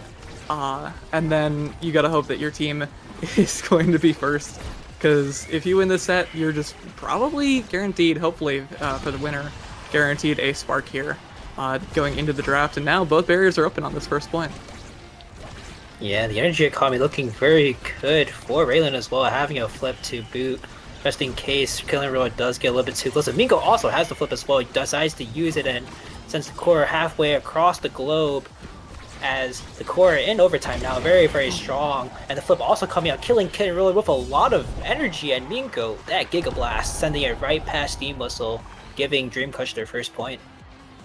Yeah, there were a lot of players and cores flying all across the map at the end of that point. Raylan with a great flip to kill, as he said, and then Mean Goat, I mean, with that Giga Goat right there, really good read on that pass, and was able to secure that first point. Now, though, we only see Mythic Actuator with that flip, which could be a bit dangerous, especially if Kitten Ruler and Braixen, who are both pretty high on that energy, are able to get something going, because I mean, we both, Braixen has that full flip, Kitten Ruler has a lot of energy as well, so if they're able to maybe get some damage going, get something started, I wouldn't be surprised if they were able to score a quick point once these barriers fall down. But, and we do have that Dubu and that Mako, so it might take a little bit of a time, and I think these teams gotta just make sure they're working together to just slowly dismantle this defense, such as that primary from Kitten Ruler and that pass from Braixen. Yeah, and even with flip coming out as well, Kid Ruler almost getting it right there. Braixen just has to give one more shot to Kid Ruler for him to at least burst for it. But the core doesn't seem to be going into Kid Ruler's arms. Raylan getting the cross clear out of the way and keep it away for Kid Ruler, but he does get the flip out in time. Core just comes right to him, so the top side is good. 1-1 so far into this very, very kind of slow map, I guess. Yeah, Oni Village is something that we haven't seen a whole lot in the NAS League, so this is definitely a nice fresh sight for me at the very least, and I think it is just going to be living up to its name, even with those kills there. Really good specialized training, as I said earlier, ultimate coming out from Kitten Ruler to get the kill, and now it's a power play. Great power plays. Mingo finally comes back online. Kid Ruler also in a really good spot to just score right there. Core does come around over and over. Breaks and just feeding Kid Ruler now extremely low. Has to worry about health. And staggered though, but does pick up the orb. And almost sends it right in too. And Steam Whistles also walking up as well, leaving the core to wander back into Shrimp and Shrimper's side. And let Mythic Actuary try to work a little bit more. But so far, the real hero is being Braixen, just keeping the core alive, and Miko trying to also just stabilize the core as well, but he is staggered. Yeah, that lack of health is going to be a little scary, but we are going to see Mean Goat get that back up. And now we see, like, the kind of pressure has been shifted over to the side of Dream Crushers for now. But I think Mean Goat and Mythic actually are having quite a few good offensive plays. Oh, really good save though, coming out from Raylan, and that's going to keep it out for now. But, oh, the elusive, in order to try and, like, evade, get away from Kitten Ruler's Kazan is going to mean that the core is going to go straight past that Kai, and now we're going to see Shrimp and Shrimpers score that point. Yeah, and I think since Migoat is just getting completely destroyed just because of Kazan specialized training, I think they need to maybe play a little bit more aggressive, I feels like, because they were kind of just leaning back, letting Steam Whistle and Breakson get the clear off, which allows them to let Kitten Ruler shut up in a better spot in order to get the core there. And so far, it is looking that way as Kitten Ruler does find both barriers there, and also Steam Whistle just holding it completely still. That Dubu is doing working a lot of its magic right now as Miko has to evade here, but Kitten Ruler is going for the KO, but this could be a chance for Mythic Actuary to step up. He has a flip, he has everything to boot as well. Flip comes through, but the core is coming away from him. Mythic Actuary not being able to get his hands quite on as Kitten Ruler breaks him, look to set it up, but Raylan does have the flip up as well. Ult being used as well as Migo does come back online. Yeah, Mingo is back up, and now the pressure, we got Mingo and Mythic Actuary just working their way up the field, and oh, great save from Steam Whistle is going to keep it away for now. But that Kazan and that Zentaro and Kai are a very strong force, and they're going to close it out. Mythic actually winning that strike war against Breakson, and now it's all tied up. We're on set point. Whoever wins this set is going to be in a very, very good spot. Pay attention to those sparks especially. Yeah, and especially with the flip online to boot for both sides, could be a very decisive victory. Who can pass better here, because this map is all about passing and just getting the core onto our side as Steam Whistle has to step up now. Somehow doesn't find a barrier, though. Mythic Actuary will probably come down with one, but an expense for a lot of health there. Flip also comes out from breaks, and the core gets stalled, and now Mythic Actuary with a lot of leeway, but is extremely low. Kitten Ruler looking to back up to help the defense, and now Mythic Actuary has to walk back up away for the orb and at least try to get the offense going as the secondary from Mako does come online now. And so far, Mingo and Mythic Actually have been putting on a show, but instead it's the KO that's found. The Dubu roll finding so much value there. Second barrier is found now. Power play looking to close out the set right now, but Mingo and Raylan are holding it down. Yeah, now it's a power play, and old power play is no longer, as Mythic Actuary and Ringo are slowly working their way up the field. They managed to keep it away for now, and a nice, a really close attempt at a goal. Any one misplay can mean the end of this set already. And Mingo and Mythic Actuary are slowly working their way up the field. The barrage is going to come out. Same with the flip. Oh, not quite yet. Mythic Actuary tries to get the board flick. Doesn't quite get anything yet. Kitten Ruler, though, has the core now, and Raylan is able to keep it away for now. Still has that flip up. But, oh, no! A bit of a misplay from Breakson and the Steam Whistle, and that Dubu just isn't quite fast enough, as that core is going to go straight into the net. Mythic Actuary, the side of Dream Crush, is going to be able to close out that first set. And not rewarded with a spark quite yet, but we'll see what they pick up. Yeah, a lot of these awakenings for first pick is especially very good, especially that twin drive there, having to make Kitten Ruler have to burn a CD to at least take the speed away, because this is a very speed-heavy map. But that stacks on stacks can potentially rival it so far. The real battle is kind of just between the midfielders right now, and Mingo being last pick kind of just has to just settle for something. It has to take the Minor Claws to try to win more strike wars, but we're going to look at how the stacks on stacks develops. On Breakson, though, it's been getting a lot of passes to Kitten Ruler, at least feeding the core a lot. Yeah, I think as well, Kitten Ruler having that Demolitionist is going to come in handy, especially on a map like Oni. You really want to have cooldowns. You really want to be able to just kind of force the opposing team's goalie into a bad spot. And if you have Demolitionist, that puts you in a great spot of just getting that free barrier. And now you have your cooldowns back up in order to maybe go for that second barrier. As we see here, Raylan is getting just pummeled by Kitten Ruler on that Kazan. And we do see both barriers go down, and now it's all up to Raylan to keep everything out of the net. Yeah, Mythic Actuary and Mingo working their magic there on the offensive side. Just a couple of strike pushes has to be won here, but now we're almost approaching overtime. 16 seconds left until we reach that point, and Mingo and Mythic Actuary just have a complete net around the other side. Breaks and Steam Whistle just try to have to find it, but the Dubu stun a little bit too late. In fact, maybe the evade would have helped there, but Mythic Actuary does secure that first point for Dream Crush and has a flip to boot. Yeah, Mythic actually with that passive and that flip up as well. I'm really liking what I'm seeing from Mythic and Mean Goat. Just there's a lot of passing, there's a lot of rotating the core, and on a map like Oni Village, against a character like Dubu especially, you're gonna love seeing just the core get rotated around, get kind of moved around the field as much as possible, because that Dubu doesn't have as much movement speed as he might need in order to cover the entire barrier, and so Mythic and Mean Goat have done a great job so far, but that might not mean a whole lot. Kitten Ruler and Brixton have a lot of opportunities here with Raylan on that bottom barrier and forced to use the flip. So now this is a very scary spot for the side of Dream Crush, but Mean Goat also does have that flip up. Mythic actually has gotten a great pass, a lot of great passes from Mean Goat, and it's looking pretty scary for both sides here. Yeah, pulling the trigger way too early, and the strike means that that second barrier does fall, and Brixton with flip has to burn the flip from Mean Goat now, has to keep the dream alive, but the flip does come through, another KO as well! That Kazan specialized trading is scary, that resets Raylan's energy at least, but I think that's a good thing. They were probably under, and now they're at 25 again, but that does even the score so far into the set. Yeah, I mean, that Demolitionist also gives you a bigger hitbox on that special, so I mean, you're going to have a super strong hit with that landing, and you're going to have a lot of size, a lot of range on that hit as well, which worked out very well, just taking out Raylan, and that core to boot as well. But now, I mean, Kitten Ruler and Brixton are working their way up the field. The Giga is going to be a good try, but oh, Kitten Ruler with the flip is going to be able to open up. Steam Whistle, though, forced to use that flip as well, and Kitten Ruler with the secondary going to be able to jump forward and just give a nice little poke to the core, push it straight in, past Raylan, and now we're seeing Shrimp and Trippers up 2-1 in this second set.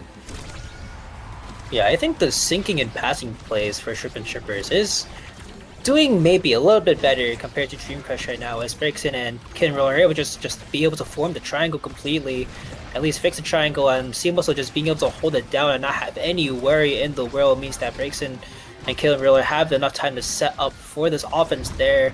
But Oni Village isn't really that great of a map if you want to keep the core in the corner there, as the core can go extremely fast and have a lot of less setup time for you. But now Mean Goat to Mythic Actuary looking to take this barrier they do here with the flip as well. Could spell a lot of trouble for Shrimp and Trippers here, as they're looking to get the score going somehow. The parry doesn't work, but the strike being pulled too early means that Mythic Actuary wins the strike war, and now it's another 0.5. Yeah, really unfortunate situation there for Steam Whistle. The one problem with that somersault is that it is a free, it's like a core flip, but you don't get access to the core either. It's kind of a free-for-all there, and Mythic actually ended up winning that stare down. But Kitten Ruler with a great primary is going to be able to hook it back and is going to catch it with the strike. Is going to be able to win the set for Shrimp and Shrimpers. Really, really good play. The flip from Raylan was not enough, and now Shrimp and Shrimpers, Kitten Ruler getting that MVP, and of course, that's where the Spark is going to show up with that specialized training, rather than the Spark of Focus pickup from Kitten Ruler. That might be a little scary, but well, we'll see how this draft plays out. Sparks? Anyone? Oh my god, there we go. First spark being taken for Mythic Actuary. Has 2 on the boat right now. It has a lot of heal potential at least, but the one really finding the KOs is mainly Kitten Ruler with just the crash down on the Kazan open secondary, and hopefully you see more to come as he does have a lot of size on board as well. Yeah, that's that double size specialized training is going to be really, really nice to have, especially with that massive strike and that massive open primary topspin from the Kazan already opening up both barriers. And now, I mean, it is all that the side of Dream Crush can do to just stay alive in this point. Yeah, Mythic actually doesn't have a lot of speed to go off of, and Kitten Ruler just has all the size at least. You have to at least balance one out. You can either choose one or the other, speed or size, and Kitten Ruler decides to go with the size, finding another point at least. He's been contributing a lot to these goals, and if Mythic Actuary wants to have at least a little bit more presence, he has to kind of step up and let Mean Goat do all the heavy lifting, especially with that fight or flight pickup at least, because the way Mean Goat's playing is that he needs to try and just feed the core of the Mythic Actuary, and this seems like the case. The other side though, Brixton and Kitten Ruler find that second barrier as well, letting everything come up as Kitten Ruler also has a flip to boot as well. the offense is just crumbling so far as one KO was found. Mingo not being able to help because he's stuck behind the Dubu Fortress, and Kitten Ruler finds another point. Yeah, I mean, Kitten Ruler said, "I don't care if you get that second spark. I got my specialized training." And I mean, I think that's the second or third kill that we've seen just onto Raylan with that specialized training, that whatever fall down, whatever it's called. And I mean, that is exactly what your win condition is going to be. In this sort of KO-oriented meta, Kitten Ruler has done a great job of just saying, hey, I'm catching you standing a bit too far back in net, and that's just going to be a nice free kill for me. And the ping pong is going back and forth, letting Kid Ruler and Bracing completely cap by off of it, but now Dream Crush have a flip, now one flip being used. I think actually can be a lot of trouble if Steamboat decides to put any damage onto him at least. But so far, Kid Ruler has almost all the power in the world right now if he could just get a single strike into him. But so far, Amigo and Mythic actually trying to put the stops onto that, trying to at least keep Dream Crush alive for a little bit longer, but the second barrier does fall now. Open barrier situation for Dream Crush. Steam Whistle also looks to step up as Breaksin is able to cover the cross clear and send it right in for an easy 3-0 set. Yeah, that was some great Rose Warp, great understanding of where that play was going to move forward into. And now Kitten Ruler rewarded with, I think it'd be funny if we take a build different, but I think Primetime would also be a really good opportunity here for Kitten Ruler. Either way, though, only Spark of Leadership here might be a little scary if it falls down to Mythic Actuary, but really that's Mythic Actuary is that last pick, so we're going to get a nice little Spark of Focus, Spark of Leadership combo onto Breaksin, as well as that built different. So that's a 3-size Kazan now with that specialized training, along with those extra impact damage onto that ultimate. So I mean, that's going to be pretty scary for the side of Dream Crush, as well as that Prime Time as well on Steam Whistle. Means that Dubu is going to have a whole lot more logs to just throw at you. And honestly, I don't see quite the same level of awakenings that we got from Dream Crush. I think that Glass Cannon might be a bit useful on Mythic, but you gotta, not get hit. He does get hit right there, and just trying to stay alive. Not even stay alive, but at least just try to not get caught by anything is a little bit hard, especially when Dubu can just immediately somersault onto you, and which he has been doing, which means that that will not have a lot of effect, especially if your Kai is going down like that. Kid really finding another KO, but the Dubu Fortress stops the asking attempt so far. Mythic Actuary, Raylan do have a saving grace so far, but it doesn't matter. Caitlyn really with another barrier as well, even staggering and even killing another one. Oh my goodness. Yeah, that's 2 kills now for Kitten Ruler in just this point, and Mythic Actuary is looking significantly worse for wear, as that's another kill coming out for Kitten Ruler, and Mythic Actuary stays staggered, doesn't need to die, as Kitten Ruler is able to take that strike. The strike shot from Raylan not quite enough to save it, and now, I mean, it's looking like a bit of a Shrimp and Shrimpers steamroll going into this potentially last set here, but I'd be down for Dream Crush to maybe pull something out of their hat. They got that team player on Raylan as well, so if they're able to get some good passes going, I think we might see a bit of a comeback, but for the time being, Kitten Ruler is just that massive Kazan is such a dangerous opposition. Mingo might be falling off the map, but before that, Steam Whistle does find the strike into the goal box now. Match point up for Shrimp and Shrimpers. They're a very, very KO comp heavy team, and so far it looks like they're doing the job, especially Killer, the heavy lifter of this entire team right now, and Dream Crush. They have to pull some kind of miracle out of the bag, some sort of passing play, because again, Ruler is just immediately just gonna strike out of them. Flip coming out for Steam Whistle, but Mythic Actuary looking extremely low, finds KO as well, and Kid Ruler all in the front zone, doesn't even need his teammates. 3-0 victory, clean sweep. Clean set sweep at least for Kid Ruler, as Shrimp and Shrimpers advance to 5-1. Yeah, I mean, we just saw some really, really good plays being pulled out from the side of Shrimp and Shrimpers. It looked a little scary starting off towards the beginning of that match, but they just figured out what they needed to do. Kitten Ruler, let's see here, got 7 saves on that Kazan, or 7 kills on that Kazan, as well as 8 goals on that scoreboard. And I mean, we just saw just constant threatening on that goal line from Kitten Ruler onto Raylan, and when you're Mako, especially against Kazan, it's really, really hard to do too much. And I mean, Gitten really just knew exactly where they needed to be, and were able to close out that game pretty quickly. Yeah, that scaling definitely worked out for Trippin's favor, especially however the points rolled out. Dream Crush, they had a good showing in the first half, well, at least the first set, but then the Awakenings coming through, especially onto Kid Ruler as well. The sparks not exactly going their way as well. Didn't really mean much help for Dream Crush at least, but that's another game for Shrimp and Shrimpers. They're 5-1, close to second place already, and Dream Crush they're 2-4 now. A lot of hopium at least needed to at least advance to that tiebreaker, but I think we have one more game coming up as well. So be sure to stay tuned. Don't go anywhere.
Good morning, gamers. I'm saying morning again. I don't care what Kurikan says.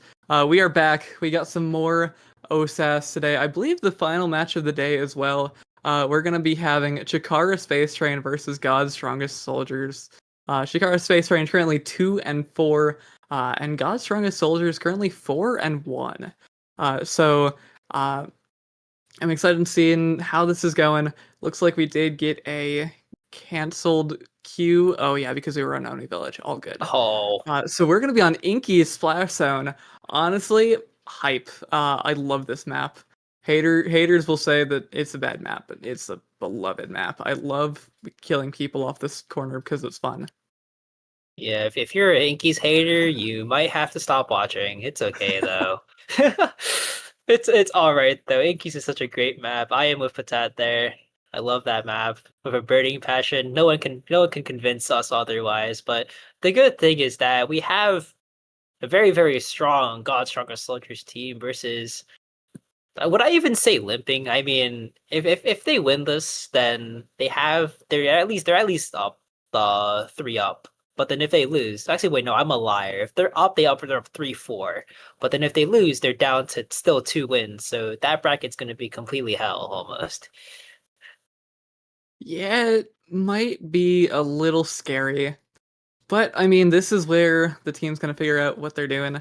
I will say, though, it is looking a little dangerous. Looks like God's Strongest Soldiers are currently at 4-0. Start.gg is lying to me. All good. But, I mean, it's going to be a bit of a scary situation here for the side of Chikara Space Train. But we're going to get started here. We see, Explosive Entrance and Demolitionist. I've already seen this, but I just figured it would be fun. And I think that Explosive Entrance Juliet, we already see it. Oh yeah, it's already coming out.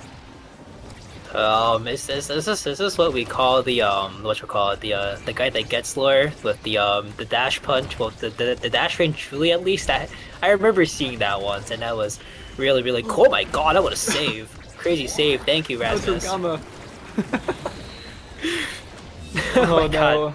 Very quick point though. Very quick point at least. That definitely helping out right there. And the big thing that I've already noticed is that they didn't ban the the Asher pick on Caddy. I mean, it's literally her best pick. And the big thing is that they took out the Mako instead. I mean, they're not first pick, so it does kind of make sense. But the big thing is that Caddy is literally, could potentially be one of the best Asher players right now in OSAS. So, could be very strong to work against, especially if you're on this map. But Joaquin is cooking up something at least. Will be kind of discouraged out of that barrier take, but still does have a flip to boot. Yeah, I think giving someone their kind of main comfort is in many cases better than the meta. And while Asher isn't very good in this meta right now, actually defensive goalies aren't terribly good in this meta right now in general.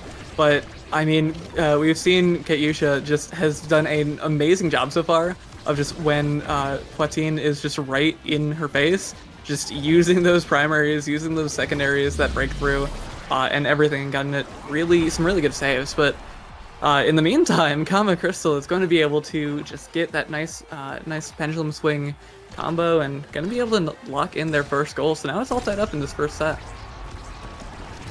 Energy economy not exactly equal as well. Other than Joaquin walking up, Juno almost getting that barrier as well, but they do have to walk back a little bit. That is just very scary. I mean, at least that banish not exactly going through the way they wanted to, not stopping the core at least, and that barrier does fall now, and they have so much pressure now. At least the hook coming through as well. Pendulum Sling also almost finding its mark as well, as one flip is burned, and Shikukute and Joaquin just have to find a work around this, but Kama Crystal sending it right in with the whiplash gives God's Strongest Soldiers a 2-1 early start. Yeah, I think this Rasmus into the rune is a pretty good scenario for the side of God's Strongest Soldiers. It'll make things a lot easier just in terms of matchup, because, I mean, we've seen it so far. Kama Crystal has just done a great job of providing that pressure, but really good defense from Katyusha. And now Umbi is going to use that barrage to lock that core into the net, and Oddnar not quite able to make it there in time is, oh my gosh, really, really good play, just bursting out of nowhere as we're gonna see the side of God's Strongest Soldiers take this first set. Yeah, and Hotshot coming on as well for Karma Crystal. Even with the size as well, doesn't even need the size. Goes for the Hotshot to try to just keep away the cooldowns, because I think they already noticed that the cooldowns on all of these characters, they do come a little bit faster, but if they can't really make good use of it, what's the point of having the cooldown? So giving more cooldowns onto the Rasp is going to be extremely strong, especially with all that core control in play. But Juno double dash awakening too. Might have to ask the Juno players about this one. I think that extra dash range might make Shikukute, pardon me if I butchered that. I think that those dash awakenings might make that Juno just such an aggressive piece of the field. But for the time being, they gotta get out of the corner. They have managed to do so for now, but we gotta see how that Juno is going to be able to just open up the core, open up these scenarios, and right now, not too terribly many secondaries for that Juno yet. Yeah, speed becoming a very, very big issue so far. It looks like Karma Crystal and Umbi just completely dominating the speed game right now, especially with Shikukute in a really awkward spot and unable to really help do anything, but almost that dash connects, but almost another KO also is found that Julie trying to work their way along to give the Julie some chance into getting into this Asher, as God's Strongest Soldiers are looking to keep this point away for the time being as well. I'll be with the flip down to the bottom side, and there we go, another point scored. This team is extremely explosive, and the fact that they're just running around completely destroying Space Train right now, it just seems like that train might be slowed down a little bit too soon. Yeah, I mean, that flip just straight into the bottom corner of the net is very hard to predict, very hard to defend against as well. And honestly, we've seen some really good layering from the side of God's Strongest Soldiers. Umbi there was able to just kind of run back and help Katyusha in some of those situations where you're going to need a bit of a faster character to take care of some of that defense. And I mean, you see kind of Umbi taking those first strikes, sometime in that case winning the strikes, and Katyusha can just kind of sit back and wait for the reaction. But oh my god, Umbi! Really good Giga Blast, going to take out both Oddnar with that flip up, and also gonna get that core straight in the net. So, I mean, they're in a really good spot just to take this right now. Hwatin does have that flip up though. Could be a little scary, but I mean, with that barrier almost. Oh, great save though. I thought the barrier was gonna go down, but it hasn't yet. But I think it's a pretty dangerous spot here for the side of Chikara Space Train. Yeah, Shiku kind of just, it feels like in general, Umbi just has the greater presence, and the fact he's getting so many core touches means that Chikara Space Train have to look against it almost, because Karma Crystal just has so much space to just walk up, and if you want to have enough map presence, this is the team comp to do so, having one defensive range and then having two of probably the fastest characters to get through. But the main thing is that Hwatin is looking to keep up the pressure here. The Space Train do have a chance to score and even up, or try to at least even it up, or maybe start a comeback here. But the dash punish goes wide as well. That could have been used to score, and Karma Crystal does almost have the read, as Umbi and Karma Crystal are looking to keep up this offense, and they actually do get the barrier as well. A lot of strikes coming in as we hit overtime. The core is going mighty fast, almost hitting it right through. And again, the core is still on the side of Chikara Space Train now. Umbi and Karma Crystal looking to start up this offense again, and everyone's in the goal box for Space Train. But that dash almost gets everything through. It's almost good enough, but Oddnar is still stuck in the 2v1, and Umbi is there, standing right in to give God's Strongest Soldiers an easy 2-0 lead in sets. Yeah, I really did like that that setup kind of from the side of Chikara Space Train. Unfortunately, it didn't end up working out, but they had a really good little triangle of defense set up around that goal, and they were able to save it away for a lot of time. And ultimately, though, I think it fell down to just Shiku we saw that range, just went flying up to that Asher and wasn't quite able to get in that corner, especially against Asher, is really hard. But the side of God's Strongest Soldiers is going to be rewarded with an extra special onto that Kai, onto Umbi. And I think that's going to be just pretty polarizing here. I honestly don't think the Awakenings were too great for either team, but I think Shiku might also be able to get some good passes there. Hwatin might be able to get a good few kills there thanks to that Spark of Strength, but we shall see. Really good damage though. Oh, doesn't quite get anything yet. Yeah, the big thing is that Caduceus has been holding against this Jino and this Julia as well. Only one berry, if I recall correctly, one berry being taken on that side, making two now. But the offense is on the other side completely. Umbia Karma Crystal looking to snap right in, and there we go, another point secured. I think they just need to be a little bit more explosive in that manner and try to keep the core retained, because once that core gets to the other side, it's basically game over. Yeah, I think the entire side of Chikara Space Train is more of like a spontaneous, just, hey, I'm here now, you die, or we score. Kind of a comp, because you got that Juno that has that massive dash that can just run straight in and kill you. And same with that Juliet with the dash punch. But ultimately, Umbi and Kama Crystal have so much speed, they're just able to pass the core around everywhere. Just keep the core just out of the reach of the side of Chikara Space Train, and that's exactly what they need here, as the great save from Katyusha is going to come out, and the pressure from the side of Chikara Space Train feels like almost nothing in the face of this Asher goalie.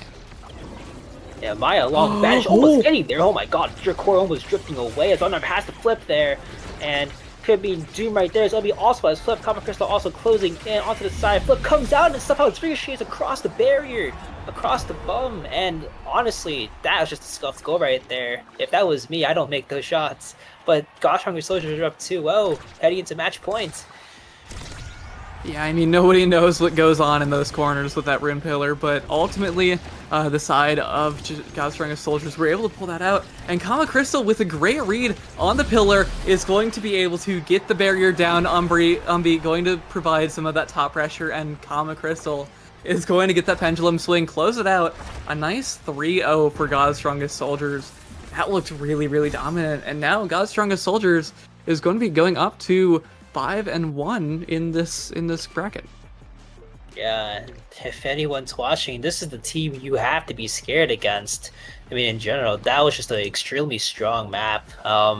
And even though a lot of people don't like playing this map, the fact that they were able to string across a lot of just good passing plays and confirms as well just means that they're just a great team to look out against, especially Umbia as well, with the speed, with so much pressure as well. Kind of just kept Hwatin and Shiku out of the play and had to just force a 1v1 against Aldnar with some supporting help.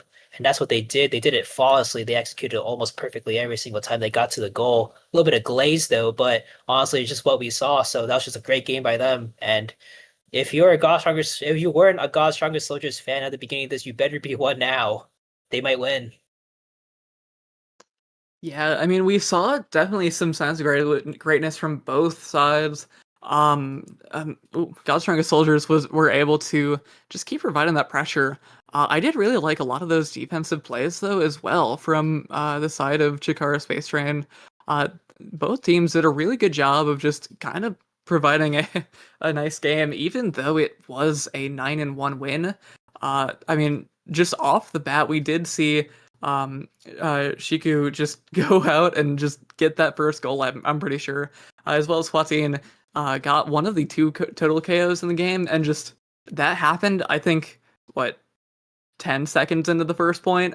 So we definitely saw they just came out fists raised, just ready to punch everybody out of the map, and they did provide a lot of a show in that first set, but I think ultimately the side of God's Strongest Soldiers were just able to scale, just keep their pressure, keep all of their power flowing, and I mean, they just were able to close that out. Yeah, and with that, I'm pretty sure the entire top bracket is completely at a standstill right now. God's Strongest Soldiers leading in with first, Shrimp and Strippers second, Lakachura in third, and Brawling on at the fourth place. I think they're pretty much locked and loaded as well. And in light of that, I think this is our last match. So thanks everyone for watching at least this iteration of day one, and we'll see you next week. Stay tuned for next week at least. It's gonna be a banger matches.